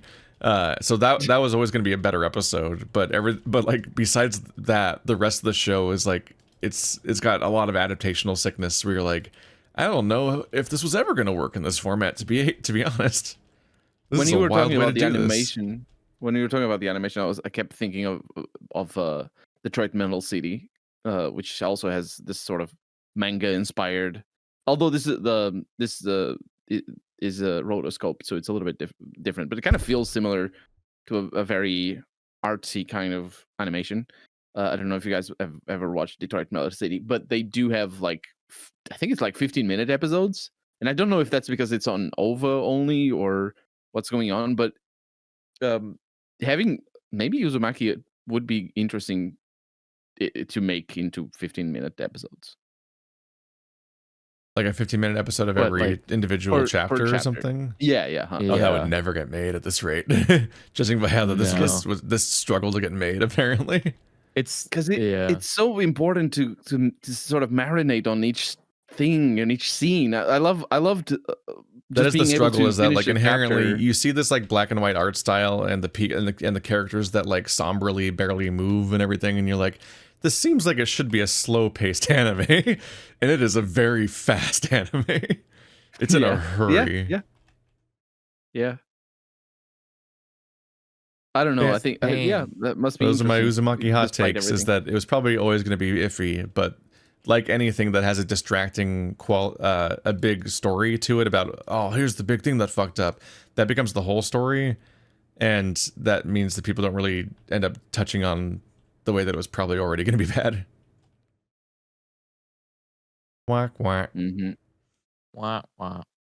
Yeah, episode. It's neat to watch. It looks cool. Yeah. I mean, it's always it's one of those problems where unfortunately there's just bad luck hanging over the poor guy, and all of his adaptations of stuff tends to go pretty abysmally. But yeah, the ultimate goal here is that you should just read Uzumaki stuff. Like that's all it's supposed to be anyways, is an advertisement. And like at the end of the day, just genuinely go read Uzumaki. Like just read it. It's good. Especially on paper if you can, because it's made it's there's some really good page turns. It's hard. He makes beautiful art. I think he takes like 8 hours a page, because it's like so I'm always afraid whenever I like see the totality of like some of this art when it comes to like Berserk and Junji Ito and stuff, where I'm just like, Jesus Christ, one person had to do all this. I would be scared. I would genuinely be terrified if I had to do even like half the work that that goes into that stuff. If I made if I made a single panel, I would take a vacation after, because my God. Yeah, seriously. That it is no joke to try and conceptualize how much work goes into drawing that detailed of work, and especially depending on what they're doing. Like you talk about Berserk. Berserk wasn't done on like a iPad. Like Berserk's done on paper. That's disgusting to think about. It's too detailed for that shit. Like you have to be allowed an undo button. Whiteout isn't enough to fix. You have to. Like that artwork is so gorgeous, and it's fucking. I couldn't imagine. I'd be crying every night. Like it's so much work, but it's good. So do it. Go read good manga. What's the next question, Keith? You can't make me. I can make you. I had a subject that I could talk about, but I can wait for another podcast, because what? If we're gonna get another question that is in the line of this, what do you want to talk about? What's going on? Yeah, what do you got? Do it, coward. All right. It's a hard turn, but it is. I got myself last week. Yeah, because it's not the same subject. Oh, it's not about anime. No, yeah, that's why I'm saying. I got myself a handheld little emulation device, and growing up, I never had handheld consoles. I had a Sega Saturn, and then I had a PC, and that was it. I am finding I've always been very reticent to playing video games on my phone specifically, mostly because Android games suck for the most part, and means that the ones that are paid, even though some of them are good, inspire very little confidence in buying them, because, well, yeah. But playing like old stuff, playing retro stuff that I know of, and I just there's a lot of Game Boy Advanced games that I am a fan of, like Advanced Wars, or what is the other one that I forget, the one that I like Golden Sun. Golden Sun. I saw you played it on your channel. Yeah, I definitely saw it. I had to play the sequel. Yeah, Golden Sun 1 and 2. They are both for Game Boy Advanced, or exist there. Yeah, the sequel's kind of fascinating because you just play as the antagonist of the first game in parallel with the original story. Oh, Sword of Mana is the one that I was thinking of, which is sort of a JRPG style thing. I wanted to muse or ask you about specifically handheld. That's 2 H's, and how it's not the same when you play games on your phone. When it is a different device, it's a dedicated device for games, and not even from a physical aspect, because obviously having the controls is better. Being able to click on the buttons or have the joystick sticks and all that, it is better. And it's not. It's also not. I think because obviously there's having a separate device for games. If you go out the house and you need to bring 2 devices with you, because you always have your phone, right? So it's another one. that you're going to bring. So it's worse on some aspects as well. But I think just the fact that it is dedicated to the games or to gaming, it's a thing that you sit down with it to play and you know what you're going to do in advance. Has such an interesting ritualistic kind of vibe to it, in the sense that I'll just go sit down on my sofa and like I could be playing the games like the emulators work on PC, so I don't need a handheld for that. I have a controller that I could do everything on PC, but it's different. It's such an interesting. You're entering specific modes for things, like more and more. Yeah.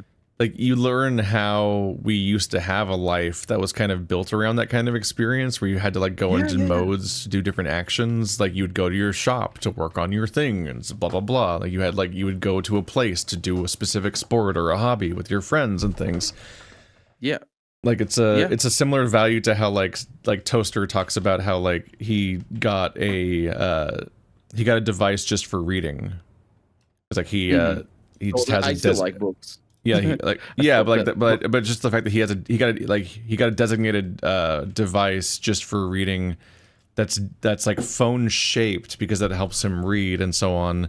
But it's specifically not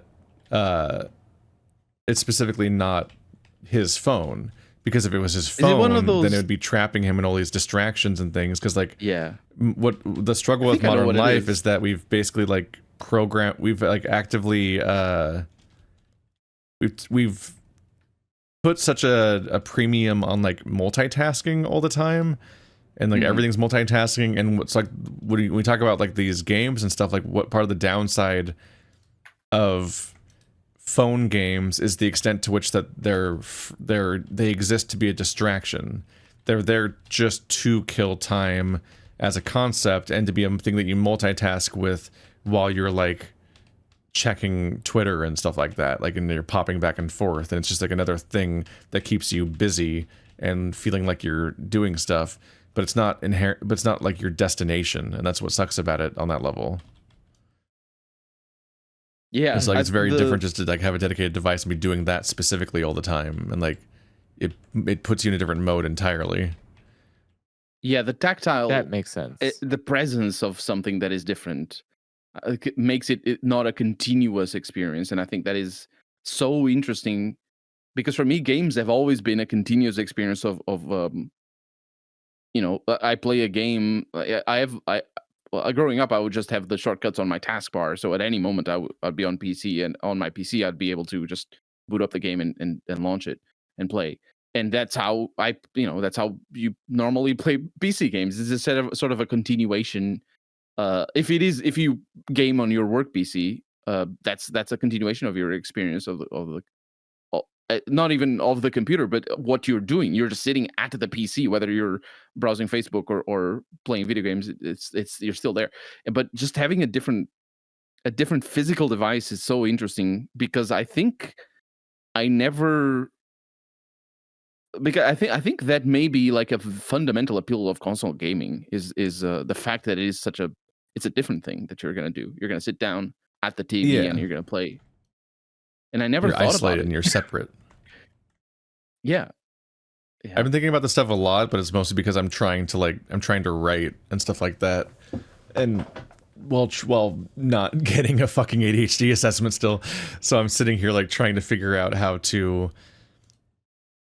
like enter these different states of mind and being, because I need that in order to just function. Like I need to figure out how to get away, and like there's an element of like always being accessible all the time that's a struggle, where like there's a modern expectation that people can reach you all the time, and so like at any point of the day I just get surprise text messages and like DMs and Telegram messages and so on, and phone calls and Discord messages, and there's an element like I got to keep up with some stuff and be plugged in on some level, because I organize all of these like streams and stuff that we do, and group stuff that I do from like Thursday through Sunday with different people, or Wednesday through Sunday when role playing games is happening. So I can't just disappear because I have to be able to plan things logistically and be reachable. But that means I'm also reachable by all of the people that I don't need to talk to on any kind of professional level and just feel like messaging me at random throughout the day.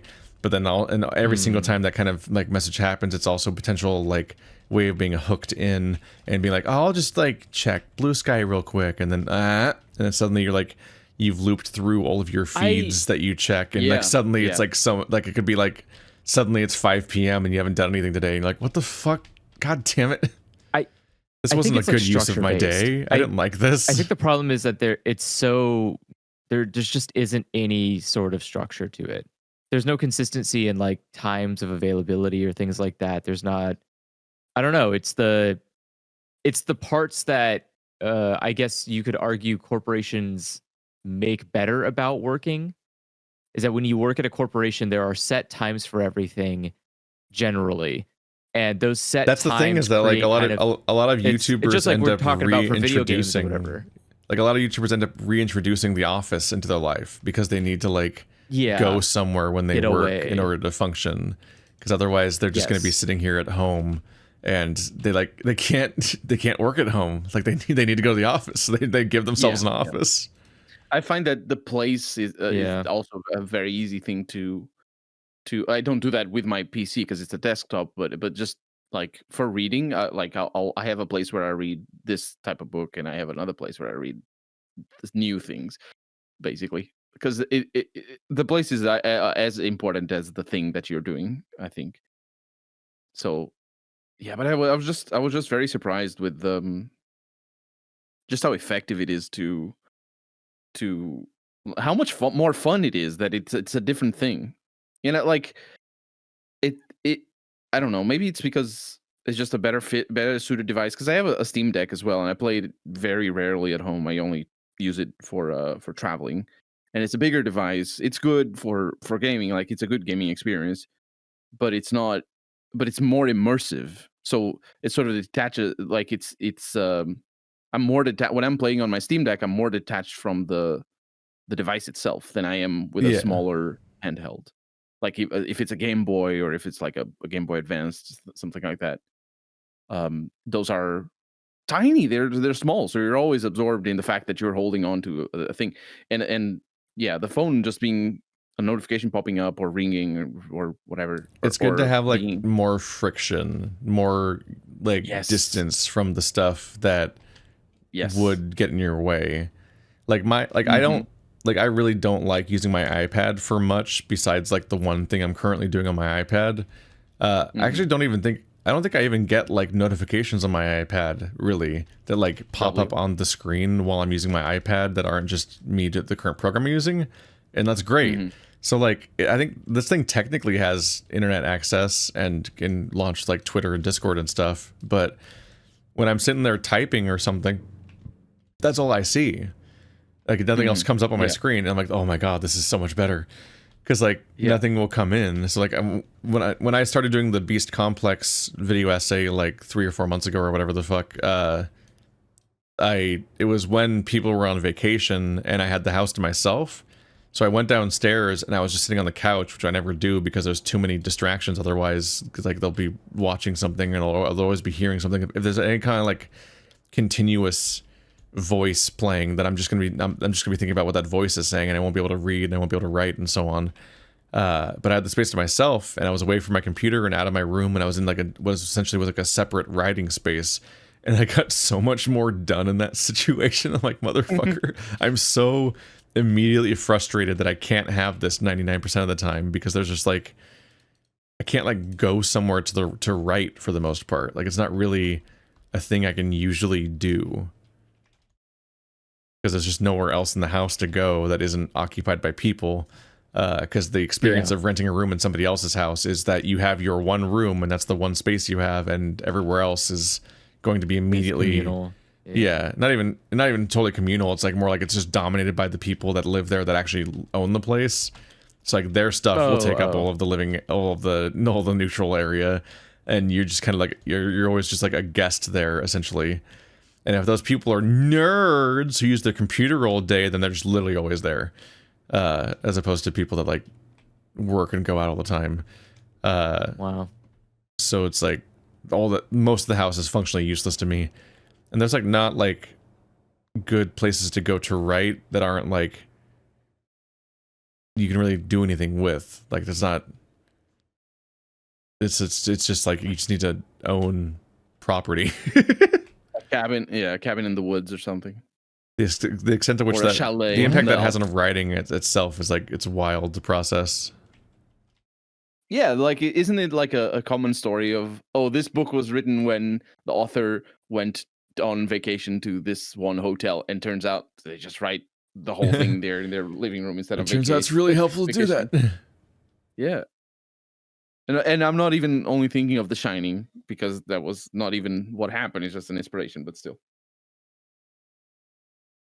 So what you're saying is the next strip that we all group up together, it needs to be 4 months long and writing focused. Huh? You don't want to write, Andrew? I don't know. I don't think I'm very good at writing. I think I'm much better at drawing.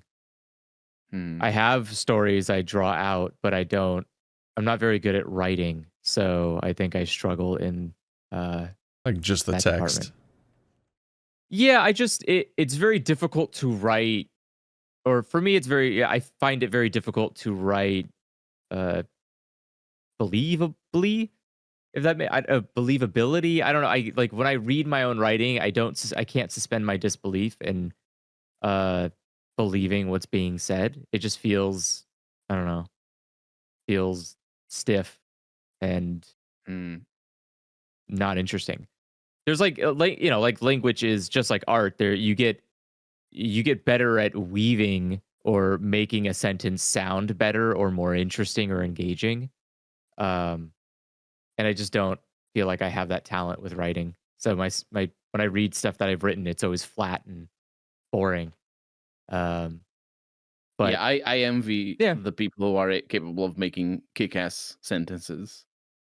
But I don't think that's a common skill. There's a lot of writers that don't, like famous, immensely skilled writers that don't do kick-ass sentences, or that when they do, sure, it's like once in a blue moon. Like, it's not that I don't think I could ever write. It's more of just I don't enjoy my own writing. Like when I reread it, I look back at it, it's just not at a level that I personally like. And so it does that creator problem where you make something, but it's like, are you willing to put out something you don't like the quality of? Are you willing to, even if other people there's always that dumb meme of like, oh my God, 2 pieces of cake. And it doesn't matter what the quality is, but it's like for you, it does. Oh yeah. Like I made the cake. Too, fuck man. you. Yeah, like it's still my cake. What the fuck? I'm glad you like it, but I don't like it. I'm not allowed to not like my own cake. What the fuck? That is a meme that ignores the reality of creating art and what it's like, and even why people do it as a concept. Like the idea, like, oh, I drew a thing, and then they drew a thing, and then somebody's like, oh shit, 2 drawings. I'm like, okay, well, I didn't want to just be second drawing. My goal isn't to add to the total sum numbers of drawings. The cake meme kind of sucks because it approaches art the same way that NFTs do. Like consumerism. It is just straight up someone like, I don't care about quality. It's just content, more content. And I'm like, no. No, it 100% is like a meme that like it tries to be encouraging, but it's so dismissive in its level of encouraging that it's condescending to the idea of why anyone would have made art in the first place, and it just kind of like hurts.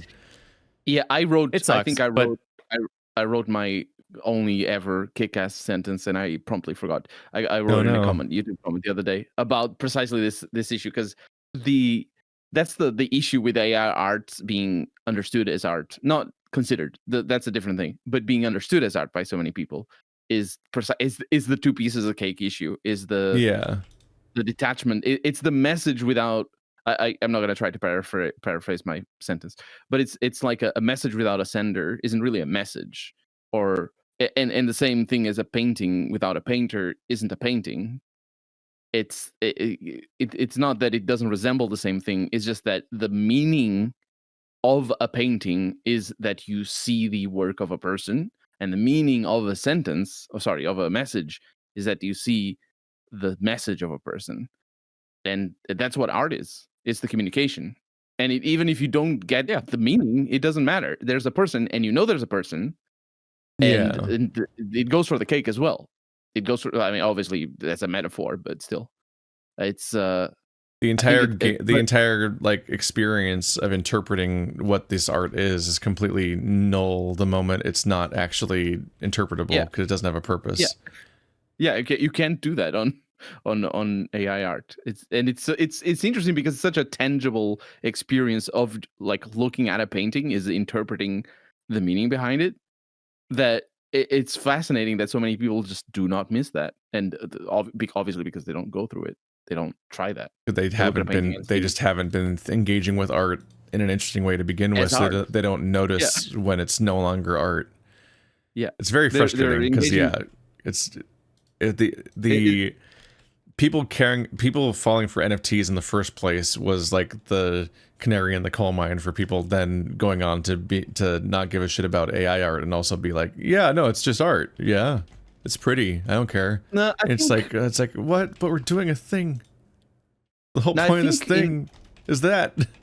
I think it has more to do with the commodification of art, and how for NFTs it wasn't really about the commodification of art, because it wasn't a commodity in the sense of except for the part where the extent to which it was literally being commodified. No. Well, it was being inflation. What's the word? Speculative. It was a speculative commodity, which is, it is a commodity. Oh, don't hit me with all of your I know economy words. No. I'm trying to draw a distinction between between basically like a resource, which is, you have a folder full of paintings, and it doesn't matter who made them. It doesn't matter where they came from. It doesn't matter if they're AI. That's a resource that you have. You have a folder in your computer full of paintings, and when you need a painting, you go there and pick one at random. That's the one. Is it red? Well, better even. That's it, right? That's the commodity. That's what I'm trying to say by commodification of art. Is that sort of like it's a resource that you have. It's a thing, right? Whereas I think for NFTs, it's way more related to speculative value, which art also has that, or just traditional art anyway. Has that aspect anyway, but it's probably the two sides of the same coin. So I don't want to detract from your point. I'm just saying, I think they kind of show. I think it's more, to me, it's more interesting that people are okay with it than it is that people exploit it. That it's so fascinating to see. Well, obviously not everybody is okay or interested in AI art, but it's fascinating to see the lack of reaction and repulsion towards AI art, because to me it is when I'm looking for art, AI art is repulsive. It is like, it's like me looking for. You sound like those. You sound like suit designers during the era of fast fashion, where you're like, it's awful, it's disgusting. Consumers don't care about the quality of their linens anymore. The stitches matter so much. Of why that Demonologist game was so immediately off-putting is like it had like it was actively like missing the point of the game that it was ripping off, and it's like I don't even think Phasmophobia is an amazing game. I think it's like it just kind of gets old, but like it clearly was like a singular little like moment that like worked and like resonated with people, and like there's a very specific reason why the things that were in it worked and didn't work, and it will always be more interesting to play a game like Phasmophobia or Lethal Company than like the weird yes and attempts to just copy them and try to ape their success.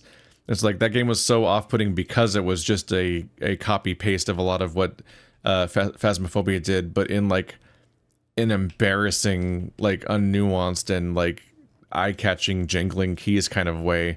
But also, yes, like while Phasmophobia is famous for having not great art assets and so on, and being kind of like really cheap and funny looking, and has like, it's a game where when you look up, your character's back breaks and their entire, instead of turning their neck, their entire body points their head upward. And you're like, what the fuck? That makes the game better. It's funny. It's absurd. It's famously like a very cheap looking game, but it has gameplay that serves its purpose and works on that level. This game technically had better assets and had character creation and so on, but it was also like, it definitely felt like immediately like here's an art moment where like here's the thing where it's like, and people get really mad when I say this. It's like we brought this up with like the Wukong stuff, just so mad about it. Like, it is one of those moments where it's like, oh, I see people that like this, I'm like, this makes me kind of discount your opinion going forward and not want to hear it in the future, because this is such a bad thing to like. This might seem a little, I just need this explained to me. Why can't people be wrong? Are you saying you that can be wrong on which element? But yeah, like well, you're like, sorry, I'm gonna treat your opinion as lesser. Like, why are you apologizing? They're wrong. They're like legitimately wrong about something. Right. There is like you can be incorrect, but like the idea that someone like, well, I have an opinion. It's like, yeah, but you can, your opinion can be wrong. Like you can't. I just mean like I'm not even really apologizing. I'm just addressing the fact that people will be weird about it. Like, our opinions about Wukong led to me and Toaster being kind of harassed for weeks. Like, people were just really bizarrely toxic and upset and going after us across several social media platforms over a podcast that they could have just stopped watching if they didn't want to hear that conversation anymore. Gamers are so weirdly toxic about opinions that they don't have to engage with. Those people I have never had this before. That's fucking wild. But I think there is a value. Well, you haven't had a platform yet. That's true. Good thing. Those people are definitely wrong, objectively speaking. But I think there is a value to when you see somebody say, "Oh, this is really good," and it's bad. It's a bad thing. It's bad. They're wrong, right? But there is a value sometimes, not all the time, and it's not the case for these people that you're talking about. But there is a case sometimes where that feeling that they're expressing, or that the opinion that they're expressing of how this is good, actually has is worthwhile, because it could be like sometimes it's a rationalization of a good experience. I'm sure I've had that where I've rationalized this game is good because I liked it at the time, even though I didn't think about it. I just. Yeah, that's valid. The number of things that people think are good because they were like in a good place in their life, or just kind of vibing essentially, and so on. Yeah, or like contexts around the art that aren't necessarily what the art experience was. Or sometimes I disagree. My argument is that it's very black and white. Like interpretation is gray. It probably is very black and white. Yeah, I didn't play it though. But yeah, like I'm more of the point is that when it comes to two things like that, when it comes to having a critique about media, for example, there is you can be nuanced in your opinion about whether it's good or bad, whatever. But there are objectively wrong and correct ways to interpret something. Like you can. Again, the minutia, the smaller details, you can always be more open to interpreting. But if you read, like, I don't know, I'm trying to think of a book off the top of my head now. Like, fucking, if you read like Narnia and your interpretation is that it's actually about how religion is the worst thing humanity ever invented, you are objectively wrong about that interpretation.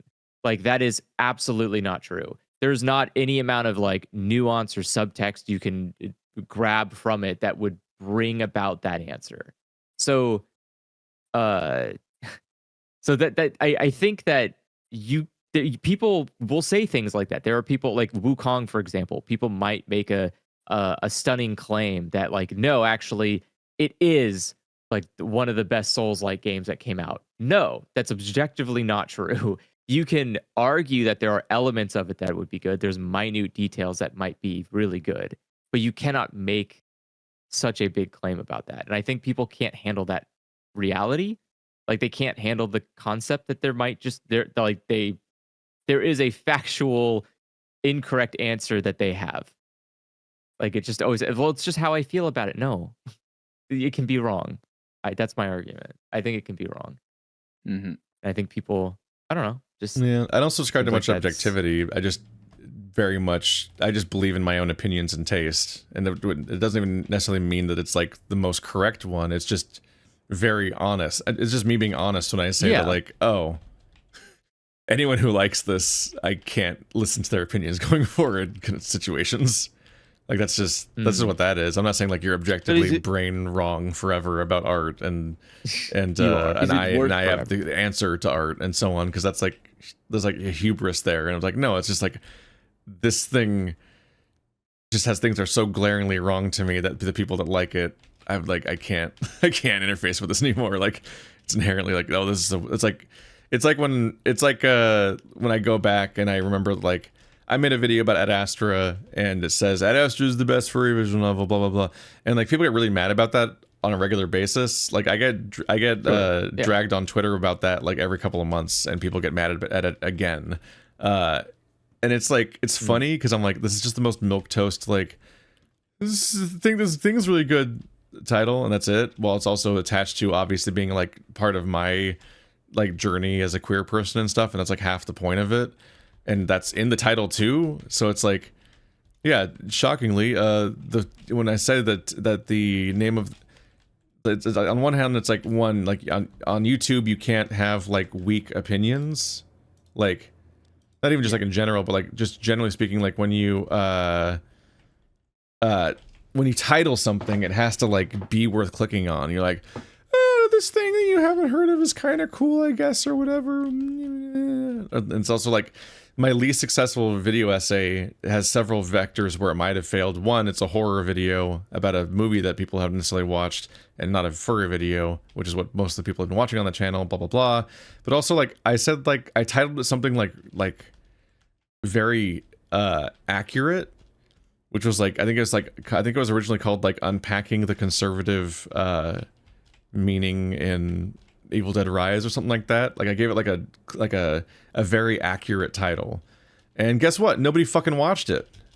You know what everyone did watch was the video where I had a fursuiter and it said "Don't be like him," and it had a red arrow pointing at him, like how people call clickbait all the time. And the title is like, this guy pretended to be a furry and then it got worse, and so on. And guess what? That's my third most popular video on that entire channel. And I made it as a side detour on the way to making my Beastars video. And I made it after, specifically, I was worried because my last video, the Evil Dead Rise video, did so poorly that it functionally didn't exist, and it was a massive waste of my time for months and months. Because like, yeah, we make stuff because we want it to be good, and we want to succeed, and we want to like feel like we did a good job and make art for the sake of it, but also art exists for an audience in many cases, and especially YouTube videos exist for an audience. So when I make a video and spend that much time on it, and it's not just that it underperforms, but it underperforms by being like a factor of 10 less successful than what I thought was my baseline for videos. Like everything on that channel has 100,000 views. That one has 10,000 views. What? Like that's not just like, oh dang, people didn't like that one as much, it only got 70,000. It's like, no, it like was invisible. What the fuck happened? And it's like, oh right, that day one viewership matters so much, and like you need to have a title and thumbnail that people will click on. And so like, yeah, so like that's why I have Amicus like sobbing, and it's made by a very, and I asked for permission to use art from an artist that like that does very evocative art, and the title is like biggest thing ever, blah blah blah. Like it's got the fucking like, it's basically like it's titled it's titled like a fucking Super Eye Patch Wolf video, because like that's what works. That's what makes people click on things. But people ignore the context of the medium and drag me like it's an objective opinion that needs to be defeated for some reason, and that's like exhausting in its own way. But to get back to what I was talking about originally about like art taste and so on being so frustrating, and why I discount people. I'm like, people have to feel the need to argue against that title all the time, and like they don't engage with the ideas of the video. They just argue against the actual title of the video, and then inherently obviously means that they have to name all the visual novels that they think are better, which like is harmless in a vacuum but weird if you think that I specifically need to be defeated, and not just that you disagree. But one of the games that comes up all the time is Password, and that's the worst written thing I've ever read in my entire life. Bro, like by an unconscionable degree. Like Password is the worst thing that I've written, that I've read, that isn't like unproofread porn. Like, obviously, people just write porn stories and they don't even read them after they write them, and they're full of typos and don't even describe basic things correctly. Better, honestly. Like, you illiterate gooners. But like, as far as things that were meant for an audience and that someone put their name on purpose and everything, like Password is just like extremely bad in a way. And like, I hope it gets good one day or something. Like, I don't wish ill on the creator or anything, but like, immediately everyone who is like, Ad Astra's overrated. That's just they always say that's just the Stockholm simulator thing, and then they start calling me a bad person for defending sexual abuse because they interpret the story as being about Stockholm syndrome, and therefore I'm guilty of anything they imagine about that because they're so bad at engaging with art that their headcanon. If I say a thing is good, I must be defending what is their headcanon interpretation of the art, and therefore Reddit I'm a bad person for liking the thing at all. And it gets so far out of hand like that's all happening.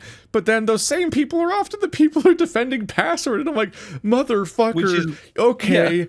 Jesus Christ, this conversation, like, it's actually wild to see like a bunch of people all in agreement about my stuff being trash, but then the person who started the conversation is like somebody who likes Password, and you're like, oh, all of you need to be disregarded. You are all bad at art. Like, holy shit! Like, you like one of the worst written stories, and you have the balls to say that Ad Astra's mid. It's bizarre. Keith is dragging your asses. You guys got. I mean, no one deserves it more than people that like Password, but then talk shit about other furry visual novels. It's like, you can just like a thing, it's fine. But like, if you're gonna publicly defend a specific thing and then trash on other pieces of art as being bad by comparison, and the thing you like is that bad, and it's like, okay, well then, it never mattered whether or not the things you're trashing on were competent or compelling, because like, you literally just like you're working entirely on vibes. Like, you just had one piece of art that hit you in a specific time and place in your life, and that one thing is just inherently like it's the strongest definition of bias. Like, you're just like, it's like you hit a point in the conversation where the only reason somebody could possibly like these things and dislike those things isn't just like personal preference or really even like art analysis or engaging with it. It's literally just like outside context, like in their life. Like, they're bringing a context to the thing that overrides any of the actual text of the art that they're interacting with, and it's a cultural thing at that point. Like, it's like the people they interact with determine that they like this thing and don't like that thing more so than what the contents of the art is and stuff. And it's like, that's a very frustrating place to be, especially if you're gonna like then act like your opinion matters or is like communicable in any way when it's not based on the art in any way. Like, that's just it's wild. I don't know. This That's is why like Stockholm syndrome to me. Like, this is why Toaster and I sound so annoyed all the time when we talk about art. It's like, I don't even care about other people's opinions about art that much. It's just that I like put the work in to analyze and interpret this stuff, and then I put all this, like, I'll put a lot of work into my arguments and support them, and like, and it's supposed to be just like, hey, I'm just nerding out and doing art analysis on this thing, and you know, you can watch it if you want, and you know, maybe it'll make you think of some new things about the art. Isn't that fun? And then people were like, no, you're wrong, and also you're bad, and I'm mad at you now. But also my opinions are like the most incomprehensible brain mush. It's like, okay, I see. Be glad that no one ever listens to your opinions on the scale that they listen to on mine, because you would not survive the response to how dumb your shit is. That's scary. What are they saying? Just going back to a previous thing very quickly. When you said that Toaster got a specific device just to let him read without being interrupted, I thought immediately of the one that I thought it might have been, which is the Books Palma. And I posted in Discord, and Toaster answered without me actually asking the question, because I was going to ask you, is that the one that you were He just saw the picture and says, that's the one I have. Yeah. Mm-hmm. It says it's the... What was it called? It's Books Palma. Books Palma? Yeah. Books Palm? Yeah, it's like palm, but it's the Can't tell Italian? what you're saying. Or it's Portuguese. Oh. Yeah, like a palm thing. Yeah. It's also Italian, I think. I should probably get a book phone. That'd be nice. Yeah, it's basically a book phone. Yeah. Yeah, I use it. I You use have it it a as lot well? when I go camp. No, I have a Kobo reader, a Kobo reader, Oh, those because Yeah. I need to read manga. Oh yeah. And Yeah, that's the main thing. So that's but the struggle. it's Yeah, almost that's the same thing is price as well. I got an in between. I when I had an e-reader, Kindle was frustrating. Like it's big enough that you don't just take it everywhere, but also it's small enough that you can't read comics on it without them being awful. You're like, oh man, like you really need a pretty big page to read a manga, and an even bigger one for any other comic. You're like, man, this is trash. So I ended up just having to read all of my. I ended up having to read all my comics on my iPad, which is decent, but the interfaces of the apps are always fucking annoying. That's why I never read when I go traveling. I only game, just so I don't have to. I only game. Yeah, I mean games is good. Yeah, good. like I had to constantly reference the plush comics on my iPad when I was doing the video about them. And what drove me crazy is that the plush comics would rearrange in order based on which one you've like read most recently, like which one you clicked on. And none of the plush comics have their number, like issue number, clearly printed on like in their thumbnails. And also the app itself doesn't like name the comics because it's like we're gonna put them all on a shelf because that looks cosmetically neat. Like look at all their covers, and I'm like, cool. What order are they in? What is the number of each one? And I kept having to open and close them over and over again, trying to get to the part of the story I was trying to review because I couldn't at a glance always remember which comic was which based on its cover because the covers aren't relevant to what's happening in the episode in that issue, but also their numbers just aren't visible on the covers and also aren't visible in the app. And I was like, I'm losing my fucking mind. Please. That's why I only work with files that I own because I can change them. Yep. I don't trust any Amazon book renting device things. Yeah, I've been fortunate that for the majority of what I read or when I want to read, that is enough of a device for me. But it is nice also to have a device just for that because it's really cool that I turn it on and that's all it does. I appreciate that nothing else gets in the way. I don't turn it on and it goes, "Hey, did you forget that you need to connect your Twitter and make sure and give us a review on the App Store? And also, did you see we have a new thing coming out?" The battery issue is also a good thing because you can be running low on your phone. Lasts forever. But even without that, like even if you just have a normal tablet or whatever, it's a different battery, so you don't have to carry around. I don't know. Tablet batteries are pretty short, I feel like, too. No, in the sense that if you're running out, like... I'm always impressed by how long my iPad lasts. I think it's basically... Maybe if I played video games or something, I don't know. But like, I think it's basically impossible to use up my tablet battery in a day. That's crazy. Do you have one of the M1 or M2 I don't know. Tablets? It's an iPad. Yeah. iPad, that's what I meant to say. Yeah. I intentionally bought the bigger one, I think, which has come up a couple times because it's come up a couple times because like when I try to use this thing at certain locations or with certain devices, it literally just won't fit.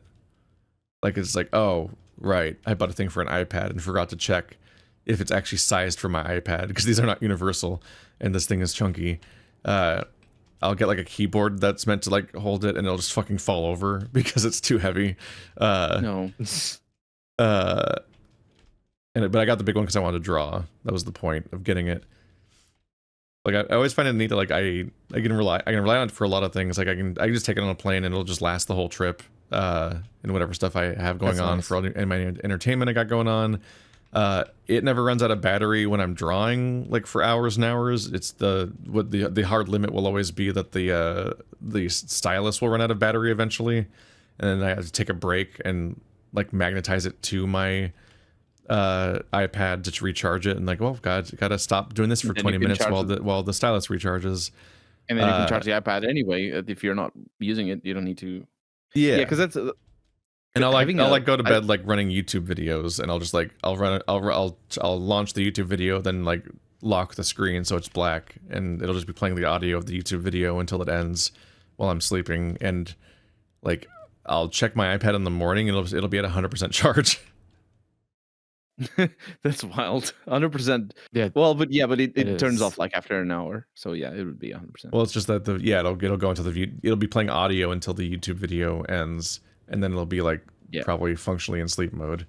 I found the other day that YouTube Premium has like turn off video for, I think, videos bigger than an hour and a half. It allows you to, on the phone anyway, it allows you to like sleep alarm it, so you can tell it to turn off after a certain amount of time. But let me see if I can, if maybe it's on PCs. I've seen that feature before. I use it for the YouTube music a lot. Oh, look at that. There's a bunker let's play here with 2 hours. And there's 2 kids in my computer also. Oh, sleep timer. Yeah, it is. It is there. 10 minutes. Yeah, look at that. Amnesia the Bunker was so neat. Well, it is such a great game. So the I have no already, comment. and y'all didn't. Wow. A what? Of the bunker? No, I'm saying the ending of the Let's Play. Oh. Yeah, because it's all on Patreon. I have Patreon too. Subscribe to my Patreon to watch early access videos of all of my playthroughs. You can watch like 150 hours of video of both the future parts of Let's Plays that are happening right now, and also just entire playthroughs are on there that have never even started airing yet. I have the entirety of Yakuza 6 on Patreon. It's been sitting there long enough that I'm getting the itch to play the next Yakuza game again, and I haven't even aired the previous one yet, which was not intentional. That became a mess of... What happened is I wanted to do this early. One, there was early access, but also separately, I wanted to restructure the channel to have these like new 2-hour episodes, and also I wanted to stop having a weekly schedule of being like, okay, here's the one day of the week each of these airs, because the way that structure works is that you end up airing a weekly episode of a given playthrough for like fucking 6 months sometimes, and it just keeps going very slowly, eking out. And it's like, on one hand, it's relaxing to pre-record the whole thing and then just be like, all right, there you go, I'm set on Tuesdays for the next 6 months. But on the other hand, you're like, your whole schedule's full, so when you want to cover new releases for any reason that you think might do well on the channel, like, there's nowhere to put it on the schedule. Like, you either have to cancel something or put it on hiatus for a while, or you just have to wait for months before you can cover this thing that you think you should probably be covering now. And so that became the struggle, is so I did the new structure where it's like, okay, we do 5 2-hour videos a week, and I just change the schedule week to week based on what I think I need to do. So like, I'll let something go out normally and slowly if I need to, but also like if I want something to come out quickly, then I can do that. I can push existing stuff aside and give it less space on the schedule to make room for something I want to add to the schedule right now, and so on. And that's more flexible and nice. But it led to a 2-tier system of Let's Play recordings where I essentially have this like backlog of stuff that I've recorded so far, and it's just kind of logical to be like, okay, record games that you think will do well on the channel, or you just want to play sometime, and then you just like air them chronologically, right? Like, you'll just air them in the order you record them in. So when I record stuff that's not a priority, it goes to the back of the line. But every time I cover like a new release or something that I feel like I need to cover in a timely manner, like say the new Zelda, or when the Riven remake came out, for example, that goes in the front of the line because it starts airing immediately, and it becomes like the whole thing where you're like, the train is already moving and you're placing tracks in front of the train while it's moving, like the way that a live Let's Play normally works. So I'll like quickly record part 1, and I'll put that up and make that a live video and put that up for everybody, and then I'll binge record the rest of the game as fast as I can, and then I'll put that all up on Patreon as fast as I can, so that I technically fulfill my obligation to have an early access tier thing. And then of course like that game then airs for the next couple of weeks. But like the whole time that's happening, that conveyor belt of games that is waiting to be airing chronologically one day just gets delayed even further by the duration of that game, and that happens every time I add something to the front. So like, the system is good in that it lets me cover things timely when I want to, and then also just have this big backlog at the same time. But it does get janky in that there's already been a couple examples of games like Black Sad where they get added to the back of my backlog, and they wait there for like 8 months. Like they've just been recorded all this time and they're just not ready to air because it's just like either I'm currently airing new stuff, or it's just like even when the conveyor of my backlog does start moving again, just a bunch of other stuff's there already. So it's like we're gonna do them in order, probably. Remember when YouTube audiences had the illusion that the Let's Plays were fresh? Oh, they still do that. They constantly react to things like I'm gonna take the advice in right now. They do. Like people will watch. People will watch like part 2 of my Amnesia playthrough and give me advice and stuff. And it's like, I mean, I obviously finished this game already. It's only like 8 hours long. This is a game that's practically designed for you to beat it in one day. And I've always been like, whatever. It's engagement. It's fine. Whatever. It's engagement. For live, it's nice. Part of the experience of every Let's Play ever is that there's going to be one thing that you have a huge blind spot for, and it's really embarrassing. And people are going to and people are going to point out in every single episode, and they're going to actively see how long the delay is between when it first comes up and then pointing it out every episode, and when you finally get the chance to hear it. Like one of the big ones was Phoenix Wright. In our playthrough, we were like, why doesn't he just get the papers out of the statue? And in the first case, and you were confused about the statues? Yeah, we had just both forgotten that the papers were no longer in the statue in like one of the first cases in the first game. Right. And the audience was just all yelling at us. Well, me and Stephanie were wrong about it perpetually for like, I don't know, like 8 episodes or something until they got caught up, like the part where they were commenting caught up with where we were and so on. And we're like, sorry everybody, funny mistake. But ultimately, that's nothing. Comments have so little impact on a playthrough anyway that it doesn't really matter that they don't impact things.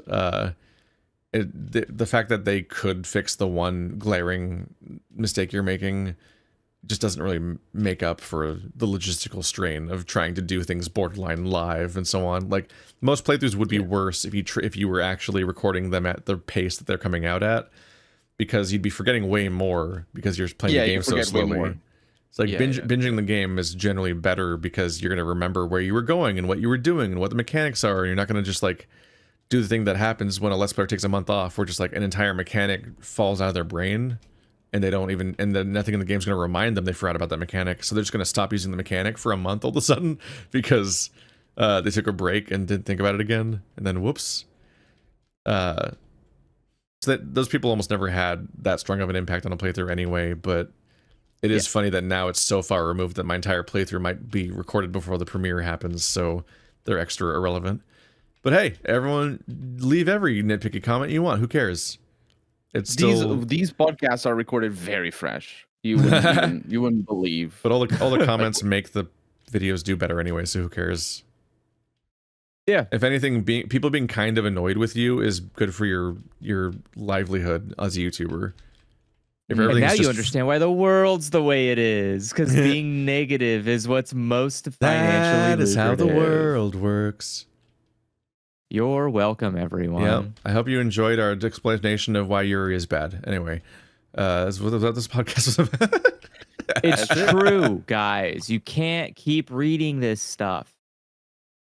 Art has an objective reason to exist, and that is what I say it is. And I say it isn't. Art, according to Andrew, as a world would be a dystopia. Honestly, it just wouldn't exist. I would just snap it out of existence and be done with it. You just get fed up one day and art would stop. I would just end up being like, man, I hate this like trope. I don't want it to ever exist. And that's it. It's gone. I can't believe we had a season finale of art. Yeah. I also don't want to tell people how to make art. The fun is looking at the things people make and going, oh, you thought that was worth making. Okay. Because it's like this is the time you're investing, right? You get one chance at life, and some people waste it on things that are absolute garbage. And that's what I'm here for. That's what I'm waiting for, is to watch things that people spend their lives on and seeing what that turns out to be. That's the fun. And that's why I will never have a miniature collection. What? What does that mean? I don't. How does that? Sorry, how do the two things even? Fired. Shots fired. It's the waste. It's the dreadful feeling of what is going to happen to this when I die. Seriously, Steam makes it so much easier. Honestly. because it's there I'm right there in the fine. terms of contracts. I think I'm You totally can okay ask with not having a legacy. Yeah. I will be fine fading into dust, and I will be genuinely. At this point now, I have such confidence that in like 50 to maybe 100 years from now, this entire time span, the 2000s to like 2000 to 2050 or whatever, is just going to be all canceled. All of it just thrown in the trash. Every generation, like the whole thing is going to be like, it's over. One You could guys, hope. well, I'm just saying, it's like we're all going to be bad people in the future. So I would rather just fade into nothing. I would rather just turn into dust. No one remembers who I am, and I just get kind of lumped together, but only tangentially. Like how people are like, oh man, people in the the whatever medieval ages were really stupid, and it's like, yeah, that's fine. I'm sure there's a really smart guy, but like I would rather just fade out. We could end the podcast in a more cheerier note. Remember how everybody was so hyped up at the beginning? Like everybody in the audience. Okay. And now, be excited, everyone. We know that because we saw all them. Of you, we could hear them in real time. Yeah, I mean that's all how fresh of you this podcast is. We'll turn. Yes, that's how fresh it is. We just right now. You're watching it. We just finished it. It's crazy. That's literally what happened. I don't know. There's just goodbye, everybody. I don't know. It's my turn to say goodbye. I Goodbye. can finish the podcast. Good night. I gotta stop watching. Gesundheit. Go away. Happy birthday. Please. Mazel tov. What? Congratulations, it's a boy.